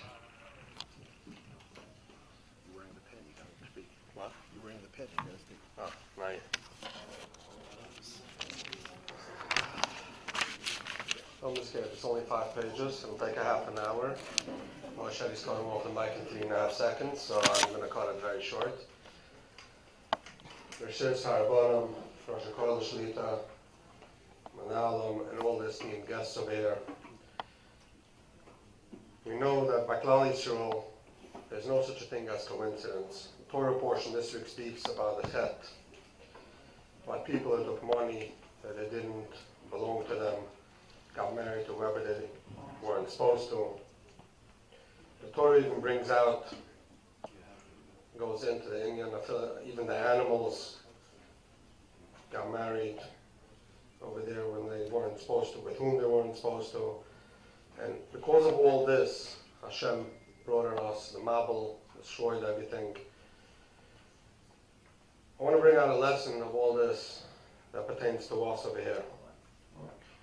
The lesson is, what we can learn from all of this is that we, as Rabbanim, partially I think a lot of us are chaplains at the New York Chaplain Task Force. We have to do the right thing. We go out there, we service the needy, we comfort all the broken people that need our help. We help the people who come to us, who come towards us. We sometimes see, as rabbis, as chaplains, we see a lot of things that no other person sees what goes on out there. We are an example to everyone around us. We must live up to that, to a higher standard. People look at us. People look around us. You go out there, you're a rabbi, or as a chaplain, you deal with each situation as they come to you. None of us walk out there, should walk out there, wanting to conquer everything. We're not made for that. Everyone here knows what he could do and what he can do. Don't take on something you can do. Leave that, as Rabbi Malik said, leave that to the expertise people. And there's nothing wrong with that. It's not good to jump into a million directions and mix in where you don't belong. That's something more, sometimes it's more damaging than helping people that's out there. Let the professionals deal and step in when you can't do that. Let's remember who we are. You're not representing yourself anymore. You're part of a larger organization. You're part of a larger group now. You belong, you remember where you are out there. When you go out there, when you help somebody, you're representing the Igat HaRabbanim. You're a part of, I was going to say 950, but I think Rabbi Shmerler just moved it up to over 1,000 rabbis. You are not just yourself anymore. You have support around you. You have people you can trust. You can ask if you need help. And for those who are in the chaplain, you're representing the New York State Chaplain Task Force, which are over 2,000 chaplains from all kinds of faiths. So there's always somebody to support you or to help you if you don't know anything out there. Remember this. Carry this around with you. Every time you're out there helping someone, it's you who will give this organization, who is the Igat HaRabbanim, a great name, a great reputation for everybody. I have to acknowledge Rabbi Shmerler, our director, will give out applications. I encourage you to become members of the Igat HaRabbanim. Let me take a second opportunity to acknowledge a dear close friend of mine, somebody who became very, very important in my daily life, and that's our own Executive Vice President, Rabbi Mendy Mirajnik.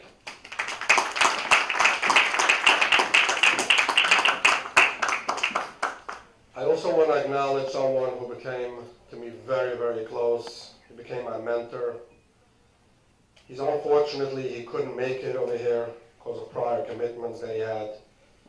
And he's the founder and president of the New York State Chaplain Task Force, Reverend Marcus Miranda. Now let me wish a herzliche Mazel Tov to all the new rabbis who are graduating today and getting their smicha. Welcome aboard. Hashem should give you everyone chizik and mazel, and you should be matzliach and all that you do for everybody. Thank you. I just want to mention I handed out some flyers tonight about an accredited bachelor's degree applying to smicha. If anybody has any questions, they could see Rabbi Lerner, who's over there, or of course they could see the Rosh Kollel, or if you email me at rabbi@egood.us, I will make sure to take your application, your money, and to pass along the information to Rabbi Lerner. At this point in time, I'd like to introduce our Shalom Ayshel of Kollel Ayshel Avraham. He plays I would say a triple role, really, in the education. Number one, being a Shalom Ayshel, somebody you could ask any shaila to, encyclopedic knowledge beyond belief. Number two, he's one of the presidium members of the Igat HaRabbanim. And number three, of course, he may have one of the largest congregations in the entire world, the Jewish Press, where he happens to be the senior Torah. That triple combination makes him a very good person, approachable, and we at the Kollel and the Igut are very lucky to call him one of our own, and I'm very lucky to call him also my dear friend. I'd like to introduce Rabbi Yaakov Klaas.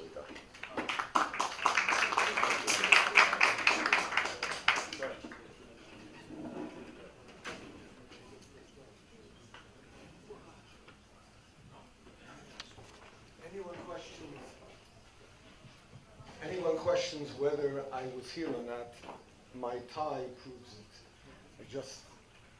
I tried to be careful, but you know, it happens. It's a trefsach. Interesting, Rav Soloveitchik used to speak, I'm talking about Rav Yoshe Ber Soloveitchik, he was Rosh Yeshiva in YU, Yeshiva University, Yitzchak Chochanan, And he used to speak, I believe it was every Wednesday night, either Tuesday night or Wednesday night in Moria, a kehillah in Manhattan. And he used to speak to, maybe there were 300 people there. And they came literally with bated breath. He would speak for 3 hours straight. He would constantly be talking. He would be talking for maybe 3 hours straight. He would always talk on the parsha that was. He would never talk on the Kumendike parsha. One time he gets up and he says, "You're probably wondering why I always talk about the Friedike parsha, the Vergangene parsha, and nicht the Kumendike parsha." And they were all waiting to hear. And he said, among the people there were at least 75 shul rabbis. He says, "Do I need to have every one of you in every shul telling over what I said now?" Was ist also schlecht? The problem is, it's a famous Meiser with the Chassam Sofer. Someone said something, wanted to say something over from the Chassam Sofer. So the Chassam Sofer said, say it over in your name. Don't say it over in my name. Because what happens is there are always shinuyim. The story changes a little bit. It happens that way. It changes. Aber in Emerson, what is so terrible if the story changes a little bit?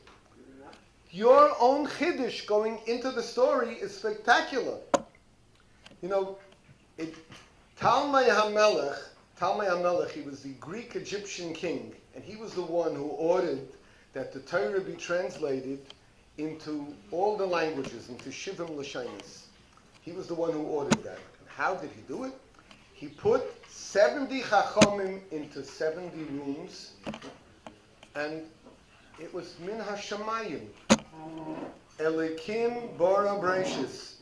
Everyone changed.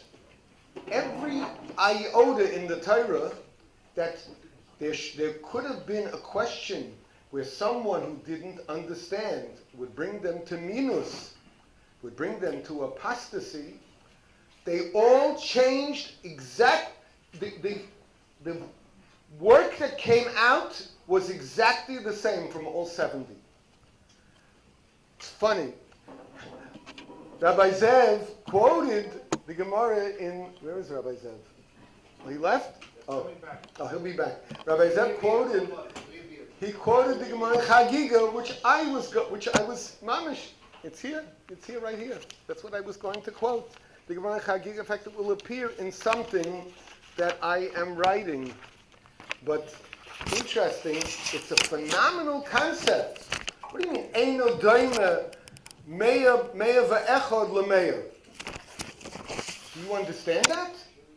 Is that something that we can understand? Imagine you reviewed something 100 times. It's an impossibility that you should forget it. So 101 makes a difference. And it's a pella. And what happens if it was only 99? The concept of 101 being more than 100, it's something that we don't even understand. It's a phenomenal concept. But what it just proves is that we constantly have a musunim badin. We're told, Chazal tell us, be very, very careful with your din. Yes, we became rabbis today, 100%. But as we mentioned the responsibilities. Responsibilities, Rabbi Zev, I was going to talk about the Gemara, which I actually started to quote now, the Gemara in Chagiga, Daf Tes. Incidentally, my father, lived till 105 and a half and 2 days. I always make sure those 2 days. My father started his chinuch at the foot of his father when he was about 4 years old. My father went over the Torah. He went over the Torah 101 times. he was zeicha to go over 101 times. I'm talking about the Parashiyah Hashavua. Whenever I came to his house, there he was. He had his Chumash open, and he was going over the Parsha. So he did it 101. So you see that if someone goes over, you never know. You never know what arichas yomim b'shanim a person can have. We have to. This is our responsibility. Our responsibility is to give chiyus, to people. Give chiyus to them, give them an ahava satira. The only way they can have that, I'll tell you, I heard the two musmachim who spoke, they spoke with such gefühl. And I'll be honest, before this particular class started, I told Rabbi Spivak, I want to come and just see who the people are. I wanted to see. And when I came, I saw a seriousness that this is not just something that they're looking, you know what I'll get out of this? I'll get a plaque that I can put on my car, and therefore I can park at a hydrant. Okay? No. I saw that this was a serious class. This was a group that came, and they want very much to accomplish for Klal Yisrael. And in Yitz Hashem, I have to give Rav Spivak the greatest yashikayach for what he has done. He has given the meglichkeit, the possibility for all of us to accomplish, to do whatever we can, and to bring us up to an extra high madrega. Yashikayach Hachem and Yashikayach Chacho, and of course the Chaverim from the Nesius, and all of the Chaverim, the Igor, and all of you who are now the members. I hope you're all going to sign up. Membership is not that expensive. What is it? $125. Think about that. What is that? What is that? A coffee? What? Oh, the pension plan. The pension plan is, let me tell you something, a phenomenal pension plan. Our pension plan, you don't have to worry. You see, most pension plans, when you take the money out, a favorite uncle comes and says, you know, I'm your uncle. You know which uncle I'm talking about, Uncle Shmulik. You know him? Okay. With our pension plan, you don't have that problem. So there are so many good reasons. Those are the physician sibus. Those are the let's say the physical reasons to join, but the real reason to join the Igud Rabbanim is to become part of a group that advocates. And of course we are, and I have to give a grace in Yashikayach. He came out with something phenomenal this week. I have to give a Yashikayach to Rabbi Pesach Lerner, from which we are, a number of us are part of the CJV, the Core Jewish Values, Coalition for Jewish Values. They came out. Rabbi Lerner come up and publicly acknowledge it. Yes, he came this week. Come up for a moment. The email that I got this week, I thought was just out of this world. I believe so. It was spectacular. So, and the Miyat Hashem. Okay. No, picture. With the card. I don't want you to see my card.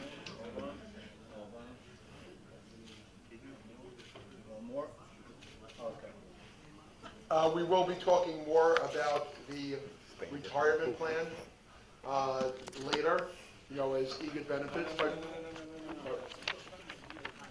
right now, we'd like to give the mic over to Rabbi Spivak to make the next introduction.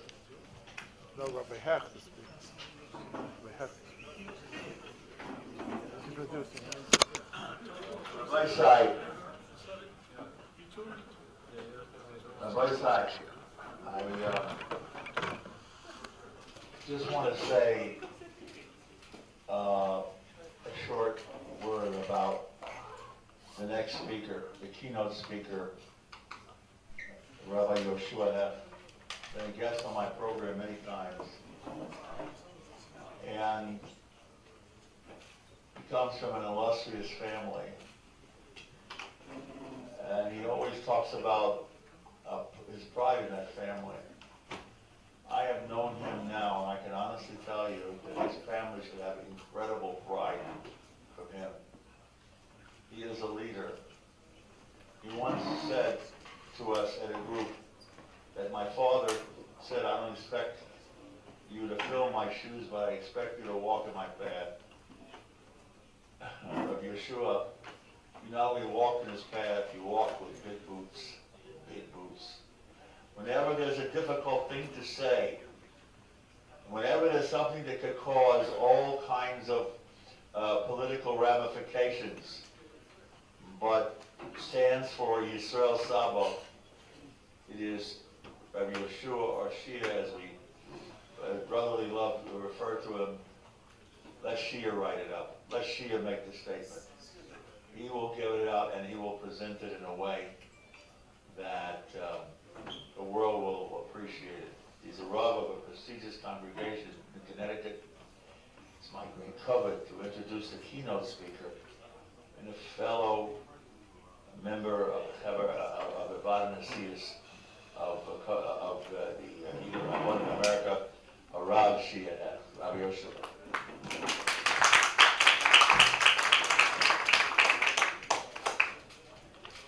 Thank you very much, Rabbi Spivak, Resh Kollel. The hour is not young, but it's not old.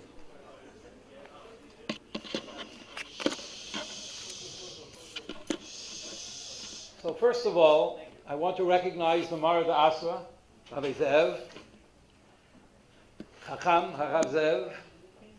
I want to recognize my Chavri HaNesiyos, Chacham Rabbi Elbaz, Chacham Rabbi Yaakov, and Chacham HaRozim, Rabbi Yaakov Spivak. I also want to recognize a Karev of my Mishpacha, but also a Karev of Klal Yisrael who really cares about each and every one of us, Rabbi Pesach Lerner. Give him a hand, please. I also should mention the Rabbanim Tzi'irim, the young rabbis, the Makabelei Smicha, as well as the Nashim Tzidkanias that are here this evening, as well as the officers and directors of this great Sephardic Minyan Bet Knesset. It's a beautiful Bet Knesset, it's a beautiful shul, and I think all of Staten Island has light because of what you're doing together with your great Rabbi Zev. He deserves a very big round of applause.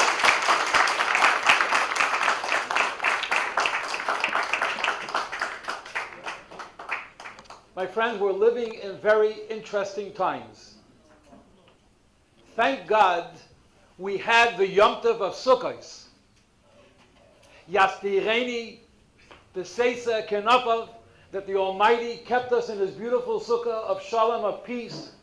And while this great country of ours, this great republic, was being torn apart with Hein or Lav, yes or no, with Justice Kavanaugh, many of us were protected because we were in Sukkah Shalom, we were in a sukkah, we had more important things to do than to become involved with partisan politics, which showed the world the underbelly of American society and what ails our country and what ails our society.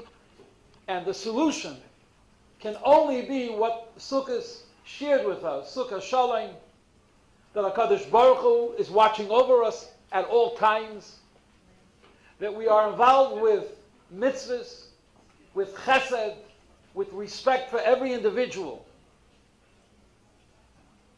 But Sukkot is over, and the Jew has to live with the times. And as Rabbi Shneur Zalman of Liadi says, living with the times means living with the Pashas HaShavua, we're living with Torah. Because the word Torah comes milashon hora'ah, which means teaching. It's called Torah's Chayim, a Torah of life. So comes the Baal Shem Tov and he gives us an understanding. And this is good for Rabbanim to speak about this Shabbos and next Shabbos, and not to forget it. Story of Noach, Boyal HaTeva. Noach ish tzaddik tamim hoyer b'dereisav. He's there an entire year. My father, Olav Hashalom, once asked me, He says to me, Shia, Yeshua, how is it possible that Noach HaTzadik did not go out of his mind being in a teva with all those behemoths and chayas? This was shortly after my mother, Aleh Shalom, had passed away. And he looked at me and he said, because he had with whom to confide with, he had his wife Naama.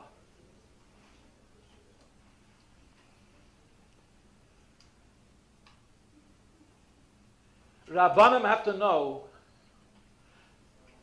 that they became Rabbanim because they have parents who must have instilled within you a sense of responsibility, never to give up, and to realize that although you are dealing sometimes with an ark which is filled with a reality that is not so humane, animals, domestic and non-domestic, don't give up. But let me go to the word of the Baal Shem Tov. Baal Shem Tov says, Boy el ha-teva. What does this really mean? Come into the teva. Obviously. So the Baal Shem Tov HaKadosh says, Boy el ha-teva, teva is ha-tefila, v'teva is ha-Torah. That when you go and you daven, you got to put yourself into the davening. What is davening? The avinu, which our forefathers did. Don't go to davening like, God forbid, water off a duck's back. A Rav has to show that when he davens, he's davening with a chayas, with a life. He's connected to a drip that is giving him life. Davening is not just an exercise. Prayer is not just an exercise. Boy la teva. Come into the teva of the tefillah, of the prayer that you're praying. You're learning, you're giving a shir. Give it with a chayas. Give it with a chiyus. Give it with life. You're kihem chayenu v'erech yameinu.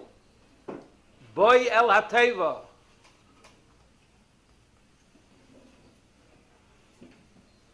Mayim Rabin lo yuchlu v'chabei sesahava. What other Mayim Rabin says Reb Shneur Zalman of Liadi? Tirdik hapanasa, worried about your livelihood, concerns about family. All these things can wash away all that fire that you have. A Rav has to be on fire in order to ignite the balabatim and the people that you are leading. When they look at you, they see a person who davens, boy el ha-teva, and they see a person, boy el ha-teva, who looks at limud ha-Torah as something which is essential. Boy el ha-teva. But interestingly enough, Baal Shem Tov goes further and he says, Tsoya tas el ha-teva. Tsoya, as mentioned before, is a window. Or as Rashi also mentions, Even Tova. We won't mention the Sefer Yetzirah that each word, each letter is Baina Kama Batim. That's the Kabbalistic.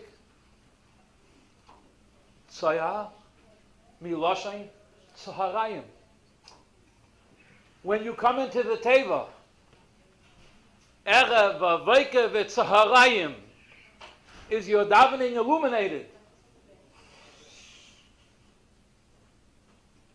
Is it giving you light? Is it uplifting you? Are you engaged with the davening? Are you engaged with the limud ha-Torah? With the Noisan ha-Torah, the one who gives us Torah? Tzaya has three different shloshim.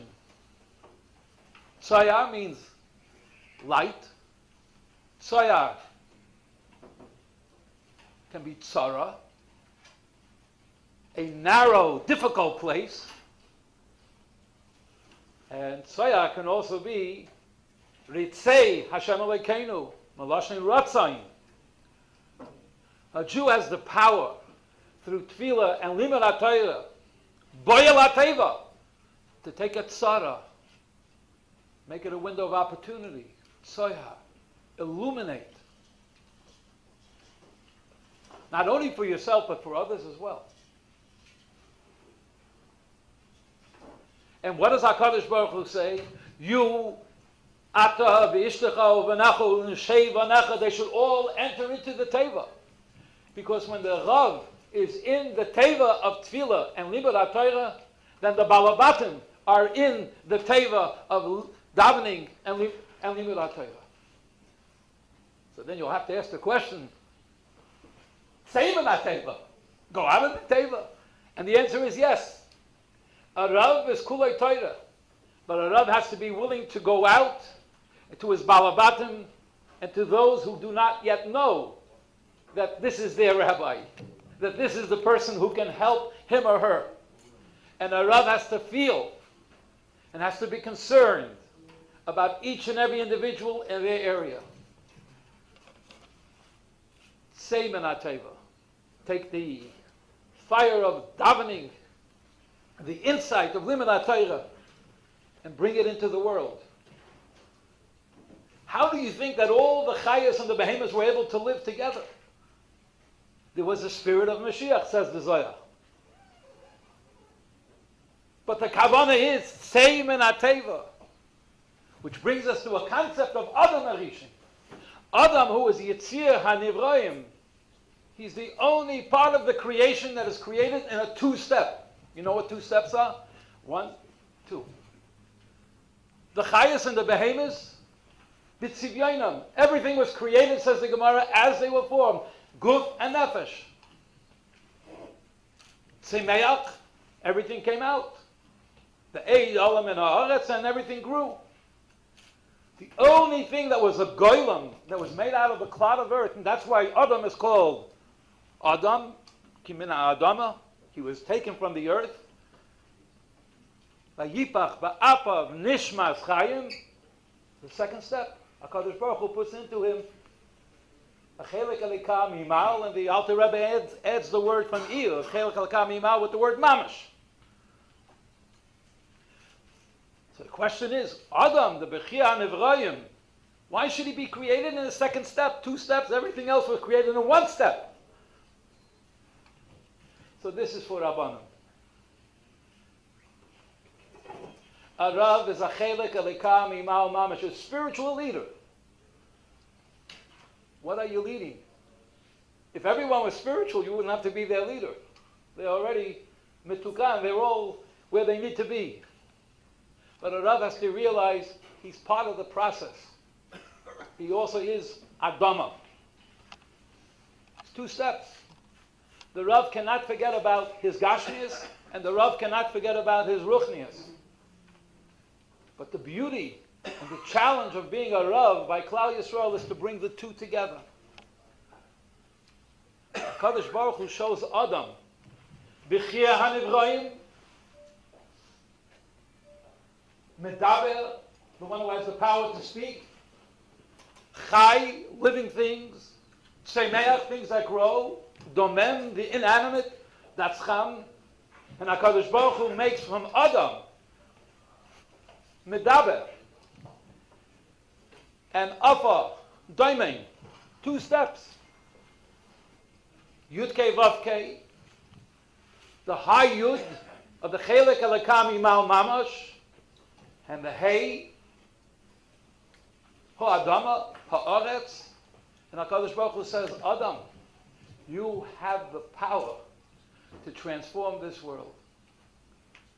That's why the Merami Prague says Adam is also Miloshin Adama Le'elyon. There's a duality. Adama Le'elyon. It's a very big job. But the Rabbanim have the koyach and the siyata d'shmaya of HaKadosh Baruch Hu to be able to fill the responsibilities of what it means to be a Marad Asra. So what is a Rav? Adama, he takes the goylem and he makes it into a chelik alikah mimal mamash. He brings his balabatim and the people that he influences, both the men and the women, both the boys and the girls, both the Eladim, the children, and the Zekanim. For everyone plays an important role. And you reach out to them. And Adam has the power, like Alter Rebbe writes in Likutei Torah, a lever. You know what a lever is? You put it on the bottom, and you're able to lift up the whole binyan. Adam is the lowest thing. But the person was created to recognize HaKadosh Baruch Hu and lifts up the whole Bria, the whole creation of the world. But becoming more, in particular, you take a look at Avraham Avinu, which has to do with your Kollel, Vayita Ayshel. Ayshel, say Chazal, Achila, Shtia, Lina. So when Rabbi Spivak says, go to sleep, what does that mean? It doesn't mean you go to sleep. It means you take a sefer and you fall asleep with a sefer. But seriously, Achila, Shtia, Lina, Torah is compared to Mazayin, B'sei Rascha, B'sei Me'ai. Shtia, drinking, is the living waters of Mayim Chayim, of Torah. So you have been given the wherewithal to do what you need to do. You have the Achila, you have the Shtia, you have the Lina. But Avraham Avinu's greatness was not Vayikra, he called, but Vayakri. He caused others to call out. So when the mayor of the city of New York has the temerity, the chutzpah, and the foolishness to think that he's doing something great, and he announces, and it's printed in the Wall Street Journal, that's why I saw it today, that when you come, God forbid, you should never have to go to a hospital, only for happy things, having a child. So how is the child going to be recorded on their birth certificate? HaKadosh Baruch Hu told us already, Zacha Nekeva Bada Eisam.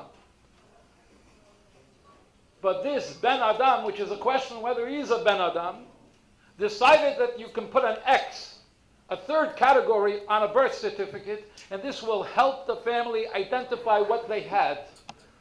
Chmana Litzlan. This is not according to Noach, Sheva Mitzvah B'nai Noach. This is certainly not according to the Torah of Avraham Avinu. Moshe Rabbeinu was the 7th generation to Avraham Avinu. And it's certainly not what HaKadosh Baruch Hu intentioned with Adam, the Bechia HaNevrayim. I want to conclude with a Mishnah. And this will tell us what the Rav is. And had I not been called to be this keynote speaker, Rabbi Spivak, you could be sure I would have been done 10 minutes ago. I was told, speak at least 20 minutes. So I'll do it just 20. So the Mishnah says, Asara Deiris Mei Adam Ad Noach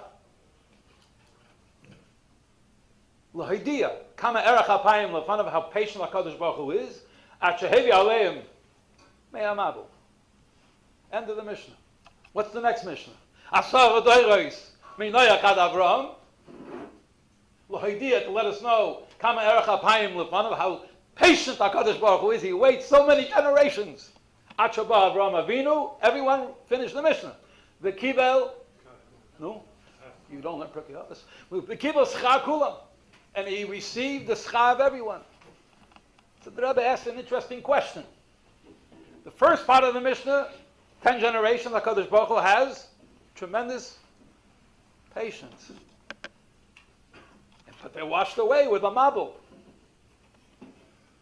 They don't get to go into a teva.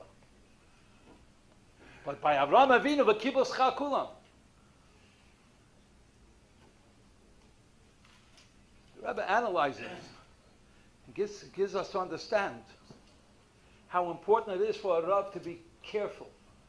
Not only to be mindful of your own community and Klal Yisrael, but also general society. And that's why this Mishnah is brought, that we should study it. We are all B'nai Noach, but we also have the additional beautiful designation that we are B'nai Avraham, Yitzchak, and Yankov, Sarah, Rivka, Racham, Valeah. Noach was a tzaddik, but he failed after 100 years of building the Teva to have any Bali Tshuva. He inspired himself. His wife was a tzaddikus, Naama, Shem, Cham, and Yafes. They were born at a time that they're not yet responsible for their deeds. Shem was a tzaddik. Okay, Yafes maybe, Cham definitely not. But they all got into the Teva. Why no one else? Vatimale haaretz, like in Israel, near Israel. Hamas, there was Hamas. There was Hezbollah. There were all these rotten, terrible people that were killing each other and saying, oh, we are charitable organizations raising money. for the Middle East, Rahman al-Islam, what they do here in America, raising funds for terrorism and raising funds in the Middle East for terrorism, and no one says anything.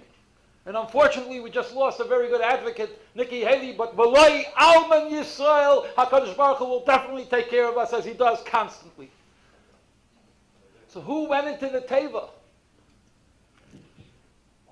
What kind of zakah did the people of those generations have? Batimala Chamas, Avodah Zara, Gila Aroya, Shvichas Damim, Gezela, Geneva. Ben Adam Lachavere, Ben Adam Lamakim, there was nothing to be earned. And Noach had no effect upon them. So Noach and his family. Noach is tzaddik. But Avraham Avinu, Vayakri, he changed the whole world. The Gemara says Avraham Avinu was a son. He was the captain of the world. Every one of us has to hold on to the rudder or the steering wheel of the shul, of the community, and try to help and to be helpful. Avraham Avinu, his generation, they rebelled against HaKadosh Baruch Hu. They made a Tower of Babel. Bein Adam La'Makayim they didn't have, but they did have Bein Adam L'Chaverei. Safa Echad. They all were talking to one another. They helped each other. So there was a tremendous amount of reward. But they didn't deserve to get it. So Avraham Avinu got it. They keep it kulam. The Bein Adam L'Chaverei aspect, Avraham Avinu got, received. The Rabbi goes into this much more, but I just want to give the tamses. Rabbanim have a power. The kibul schar kulam. Can't do it all. But you're not free from trying. We can't do it all, as the Mishnah says, but we're not potter from doing what we could do. So we have Adam, we have Noach, we have Avraham Avinu. The first thing a Rav needs to know is to be an Adam, a mensch. Don't get carried away with yourself. Who are you? What are you? I'm just a person. But don't forget, Adam ala Elyon. HaKadosh Baruch Hu made us 2 steps. We have the power to lift up the whole, say the Ishtalshel, it's the whole world. Jews and Lahadul Gentiles. The whole world is against. You could be like Noach, Boya Teva, and lighten up the world with the Teva. But you're not yet free. You need to be like Avraham Avinu, like Sarah Imenu. That's what it's all about. Very quickly, just for a paparais lachachma. Yesh darshan legnai, yesh darshan l'shvach. I want to ask you a question. Why would anybody be yesh darshan legnai? Especially chachamim, sages. They always picked us up. They always lifted us up. What's the job of a rabbi? How you doing? I'm feeling terrible. Good. You should feel even worse. No, God forbid. You can lose your congregation in less than 3 seconds. How are you feeling today? You're not so good. Joe, Yosef, Max, tell me what's going on. Maybe you need a listening ear. Don't say I can help you and take care of all your problems. You can't. But you can be a listening ear.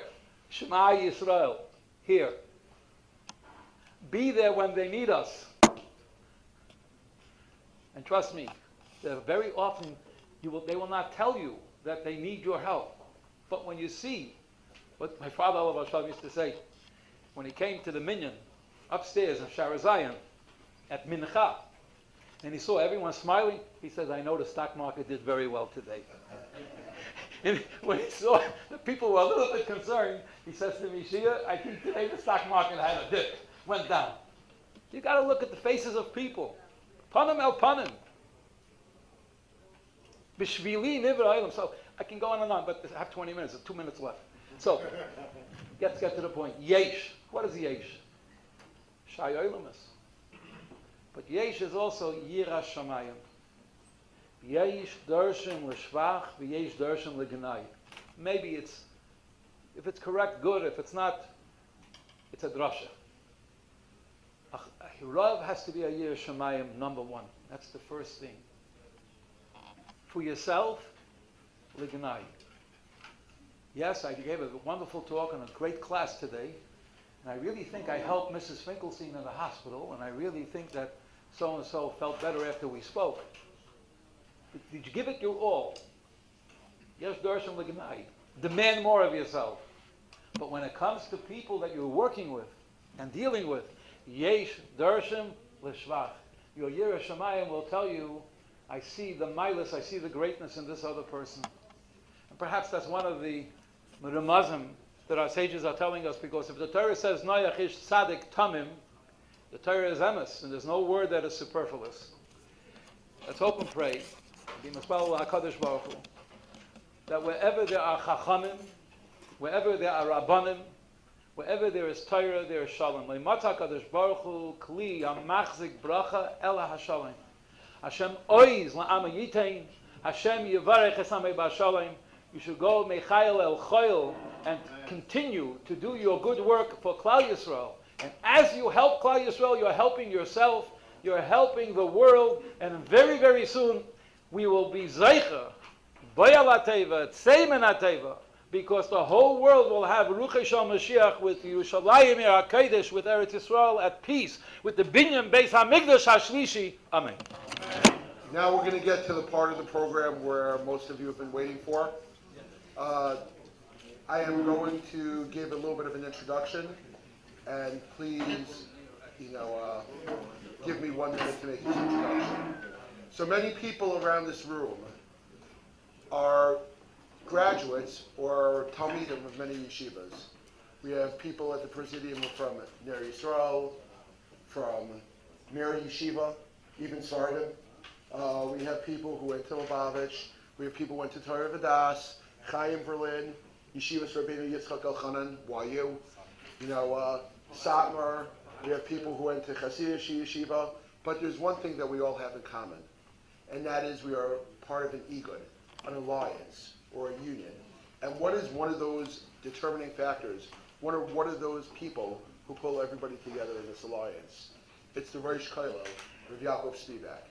He has a uncanny ability to control, and even me, once in a while. Not easy, I admit it. To control a situation where it gets very difficult. I feel very privileged to call him one of my Rabbanim. I have more of a privilege to call him Rabbi. So whenever I have a shaila, I call the Rabbi. He's always accessible via text message, which many of the Rabbanim don't really do that much anymore. He answers text messages, video chat, Skype, television studios, radio, whatever it is. Rabbi Spivak is always accessible. And today, when you receive your smicha from Rabbi Spivak and you get your handshake, realizing that you're not just getting it from a rabbi, but you're getting it from your Rebbe. And Rabbi Spivak forever and continues to be my Rebbe. And we're proud to now introduce Rabbi Spivak to now present words to the Musmachim and to give out the smicha to everybody.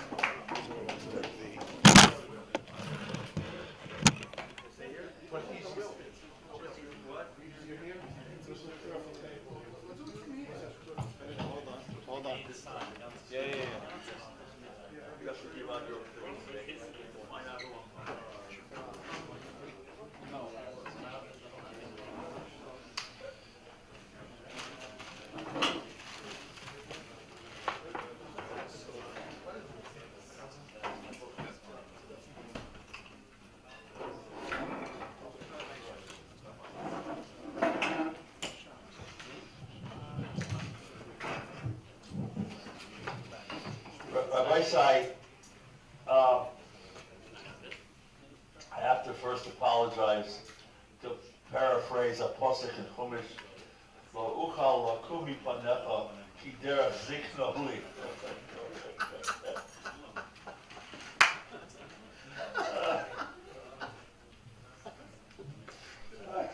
Never mind, if you don't get it, it's all right.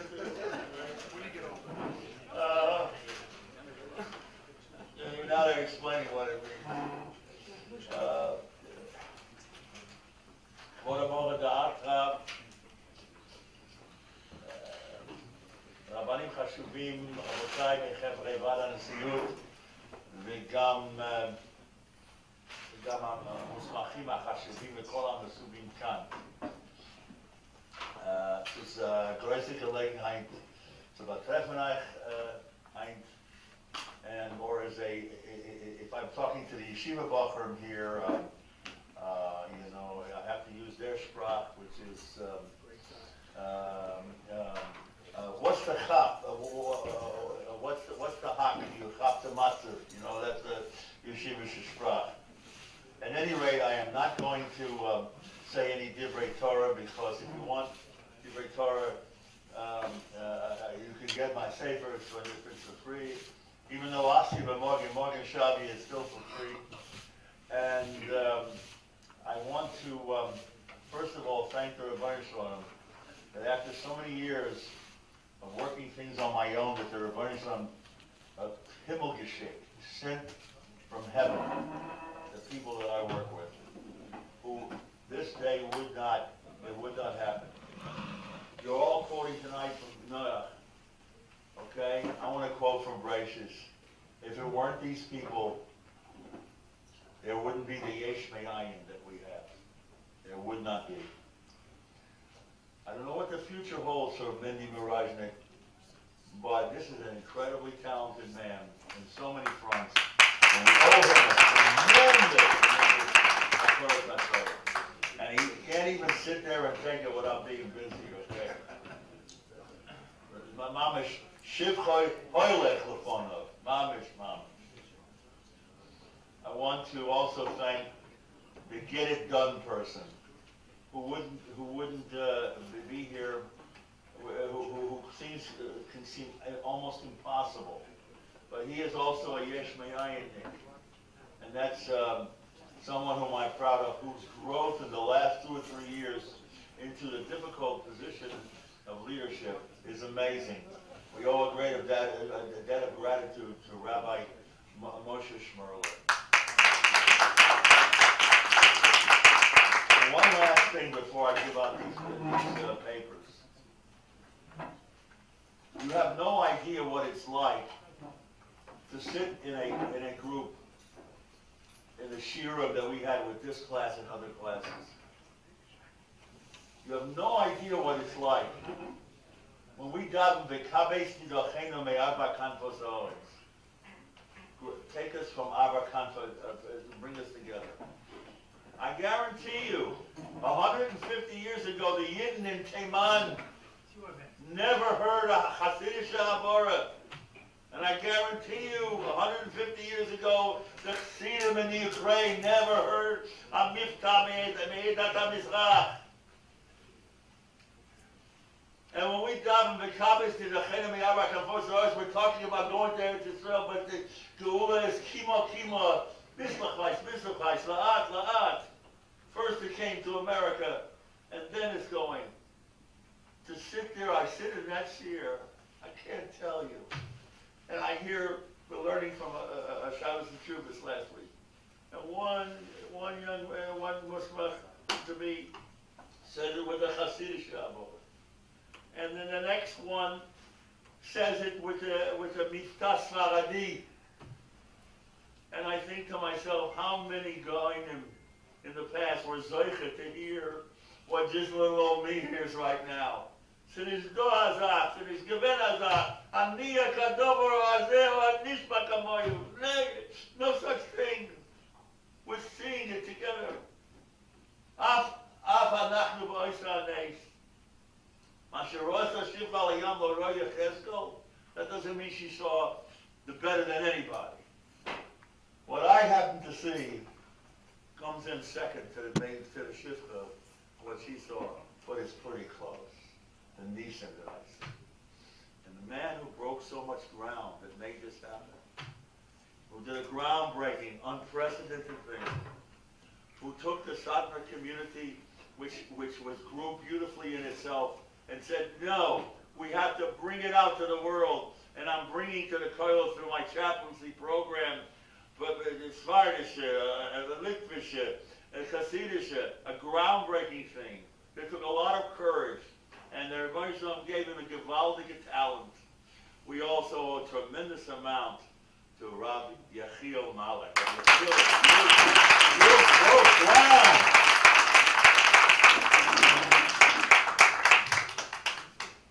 Rabbi Sai, it's time. We have, tonight we're giving out the smichas, but we also keep giving out things from the governmental officials, so that we don't not only make you a musbach tonight, but we also make you a korah malchus for in a good way. Okay. And the membership form. The first, you'll get a copy of the safety, didn't you? You'll get other things. The first smicha goes to Rabbi Tzvi Wertheimer.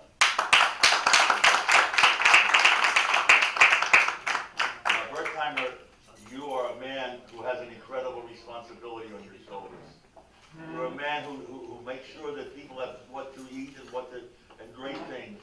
And it is an honor to be able to give you this so that your power should even increase more. And I say to you, Lech b'kochach hazeh v'yishato ish Yisrael. I say to you also, as it says, Lech v'chazeh Hashem yisvateka v'chol asher ti.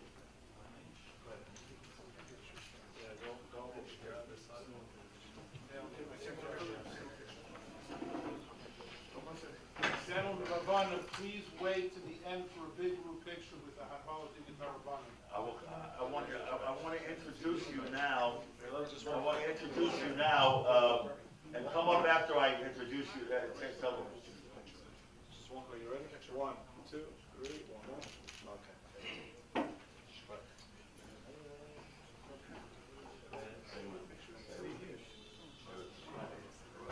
Pesach Reuven Charney does tremendous work. Pesach Reuven does tremendous gewaldige Sachen. You're with he is an adjunct professor at Torah College. He understands Balei Tshuva gewaldig, and we are very proud of him. So it is my great pleasure to bestow the speech upon upon Rabbi Paul Charney for Pesach Reuven and Moshe Meir Charney.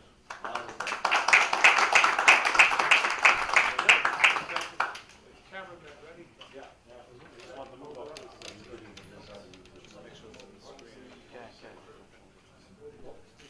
You ready? Huh? Oh, you have the thing. Okay. Look at 1, 2, 3. Let me see that. Yeah, 1, 2, 3. 1 more. Okay.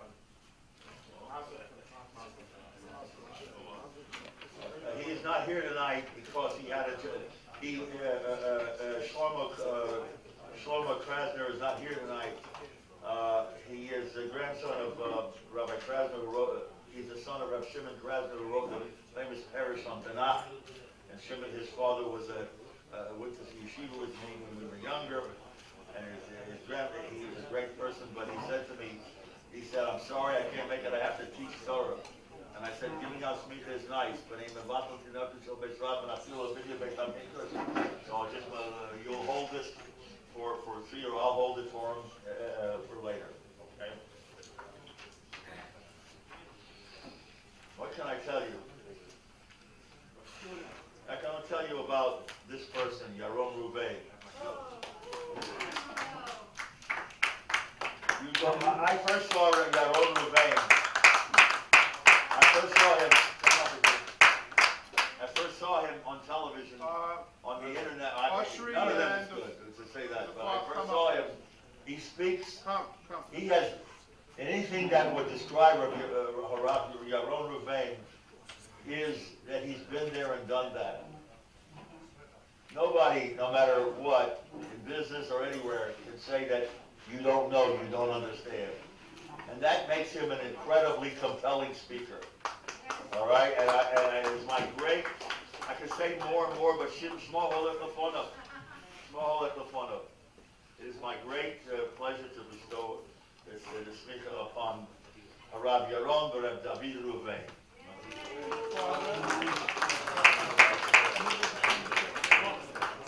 And if your father made him see him a second abroad.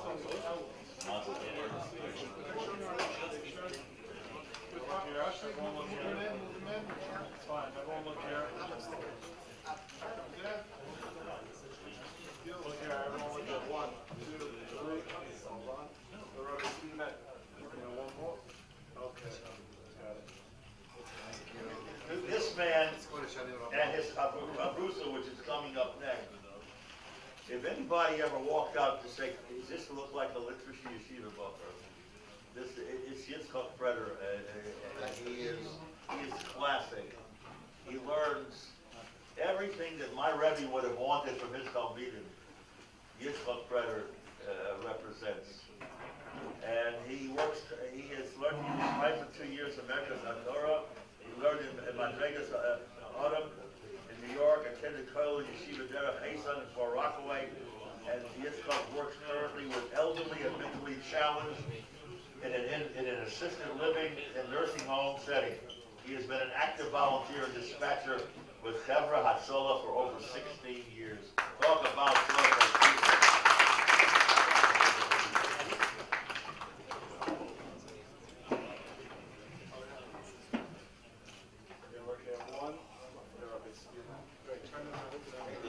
Take this with you. Don't block the There we go. You ready? 1, 2, 3. Look here. 1 more. Okay. Okay. Hold on. Yehuda Goldberg is a chavrusa of Yitzchak Freder. We talk on the phone, and we talk in learning. And when you want the Yiddish word steig, which means to excel, these two are the chavrusa. They'll sit in the base medrash or in a shul on Shabbos and chazar over what they're learning for the next bechina, and people gather around them just to listen to them. It's an amazing thing.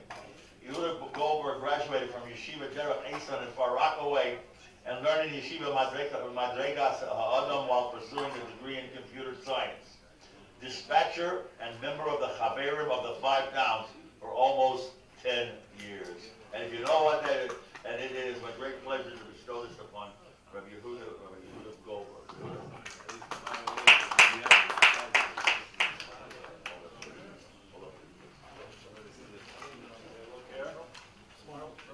Okay, everybody, 1, 2. Okay, Rabbi. 1, 2, 3.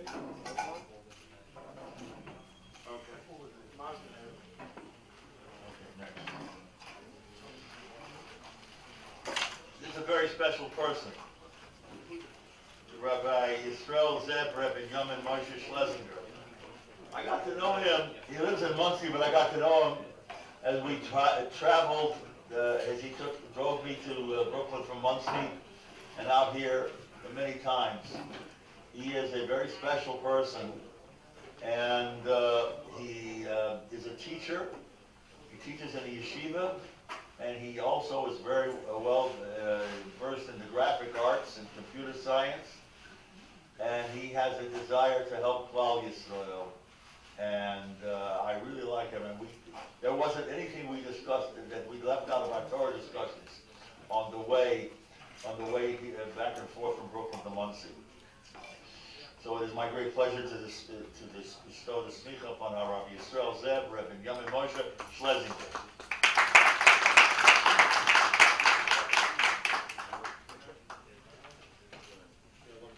There we go. 1, 2, 3. More. Okay.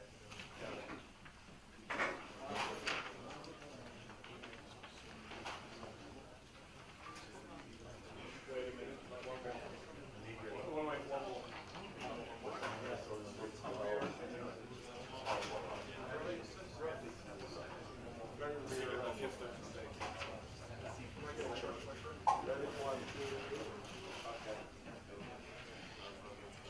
Rabbi Ozer Babad does tremendous klal work, and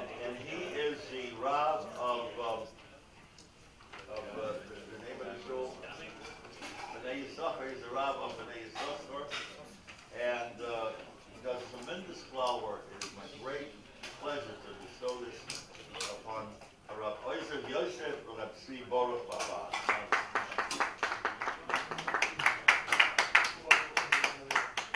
Now look here. 1, 2, Rabbi Tzvi. 1, 2, 3. 1 more. Okay. All right. Rabbi Shmuel Zipper is learned in Chofetz Chaim and is currently a Rebbe and assistant principal at Mesivta Torah V'Amunah High School located in Queens. A school that, as you see, that takes in all types of kids from any level and background, including kids from public school that want to ignite energy from it. It's my a great pleasure to bestow this upon Rav Shmuel ben Rav Avraham Nosson Aaron Zipper.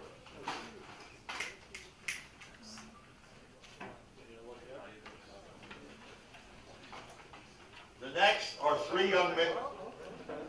3, 2, 1, 2, 3. 1 more. The next are 3 young men who are brothers, who are very special. And they have a great love for each other. And I want to start with Ayshel. And they already got their paper before because it was earlier in the year. So they'll be coming. I just want to tell you about them. Come up here when I call you. And it's with your mazel tov. The following 3 brothers decided to pursue smicha following in the footsteps of their maternal grandfather, Rabbi Ephraim Fischel Ackerman, who received smicha from Rabbi Yisrael Chon in Washington Heights. He served over 50 years as a pulpit rabbi. I want to start with Tzvi. Tzvi, come up. Tzvi Miller is a graduate of Yeshiva Darkei Torah and Mesivta Chaim Shlomo in Far Rockaway, Queens. He ran in Beis Medrash Yeshiva Gedolah Teres Yaakov in Lawrence, Long Island for 3 years after high school.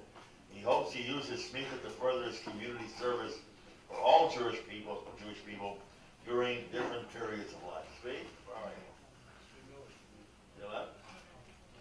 Tzvi, can you come up? Is he still here? What? Okay. Moshe is a graduate of Yeshiva Darkei Torah in Far Rockaway, Queens, and Mesivta Teres Yaakov in Lawrence, Long Island. He continues to learn in Yeshiva Teres Yaakov in Far Rockaway, Queens. Moshe enjoyed the smicha program tremendously and hopes to serve the needs of the Jewish community for many years.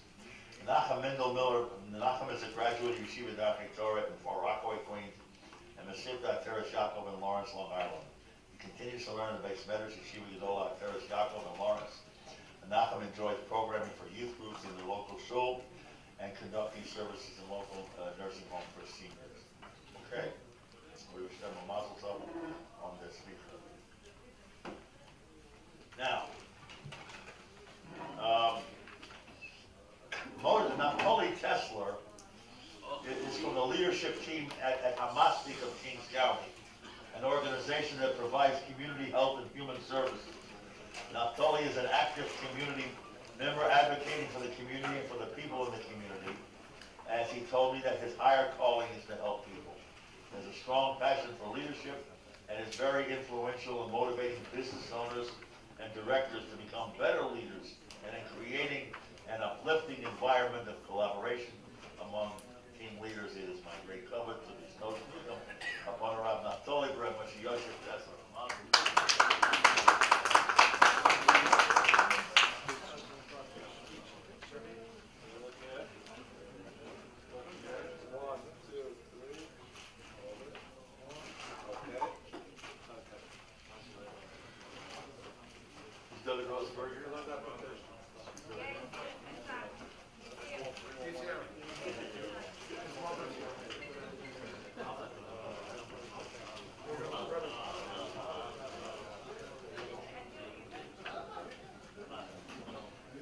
The next one is a Basman, Rabbi David Rosenberg, studies hard, learns well, and has great activism, and is lots of causes involved with the Talmud Chacham. It is my great honor to present Smicha Torah, David Reb Shmuel Rosenberg.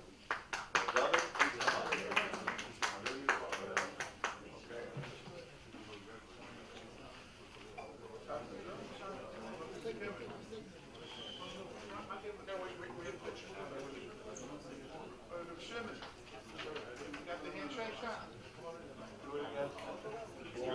Up here? Yeah, 1, 2, 3, up here.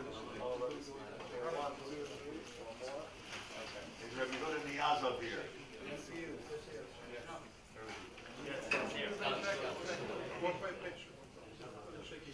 Take it. Rabbi Yehuda? The 125 years I have someone. Rabbi Yehuda Niyaz is a person who does tremendous work, does tremendous Kollel work. When you talk to Rabbi Yehuda, you see something in him that he is with the people. He is there. He is Dorish Tov Lamo. He cares for his people. He works among his people. And he does tremendously good things. I've always been impressed when I talk to him, and I look forward to it with all of us wanting to have a continued relationship. And I expect to evolve his office from him. It's my great pleasure to bestow this upon Rabbi Yehuda and Rabbi Yaron.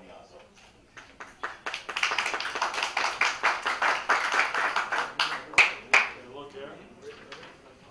3, 2, 1, smile. 1 more. Okay. When you talk about Chesed, you talk about Rabbi Ben Sion Blau. Rabbi Ben Sion Blau does development of Chasodim for the community, and he walks in the footsteps of Avraham. It is my great pleasure, is he here, to see him, to present this to Rabbi Ben Sion Blau. Rabbi Sion Shalom, Ayshel, Yaron.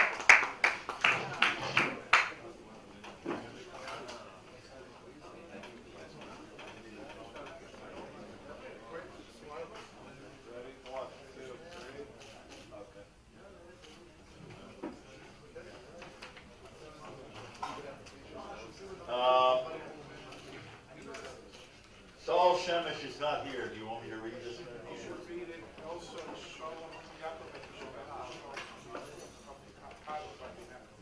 Okay, good.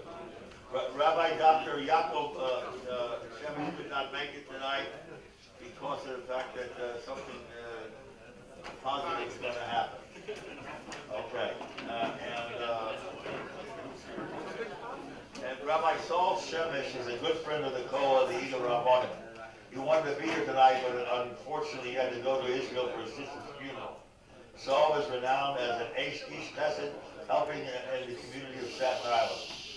Saul is active on the national scene with Eagle Rabbanim, meeting this past year with both the Rishon LeZion, Yitzchak Yosef, and Chief Rabbi David Lau.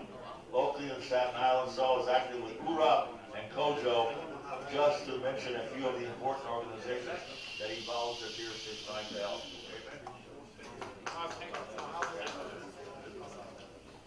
Rabbi Montes Kovalenko could not make it. He is one of our out-of-town respondents, Canada. He's a long-time educational expert, serving multiple positions within the Keynote fields, teaching Talmud for over 18 years, as well as serving as principal of the Seminary School in Montreal for 8 years. He's founder and director of the Torah Masoret Montreal Teachers Center. Saul Shemesh, we said, here's Saul.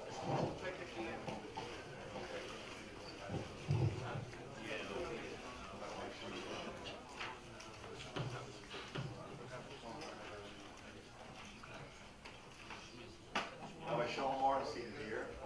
Yes. Where is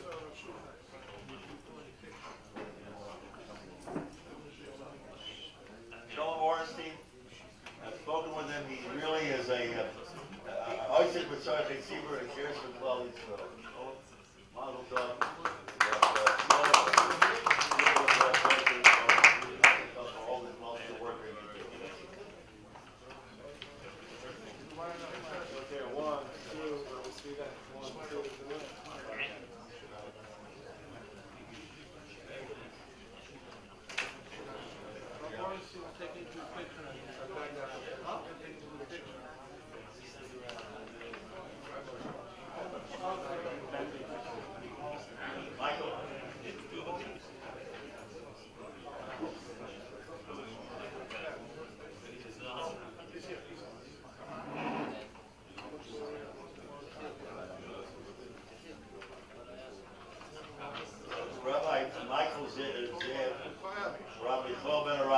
Zeb is the son of the murder Asra.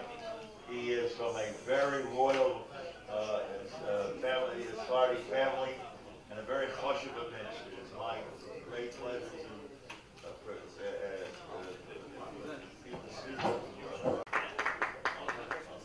Shimon. The last one they come just the handshake of those. Okay, ready for a picture? Everyone's getting them off. 1, 2, 3. Look here, everyone. Smile. 1. Okay. Rabbi said, let me say to you one last thing. He wasn't holding a smile. One more.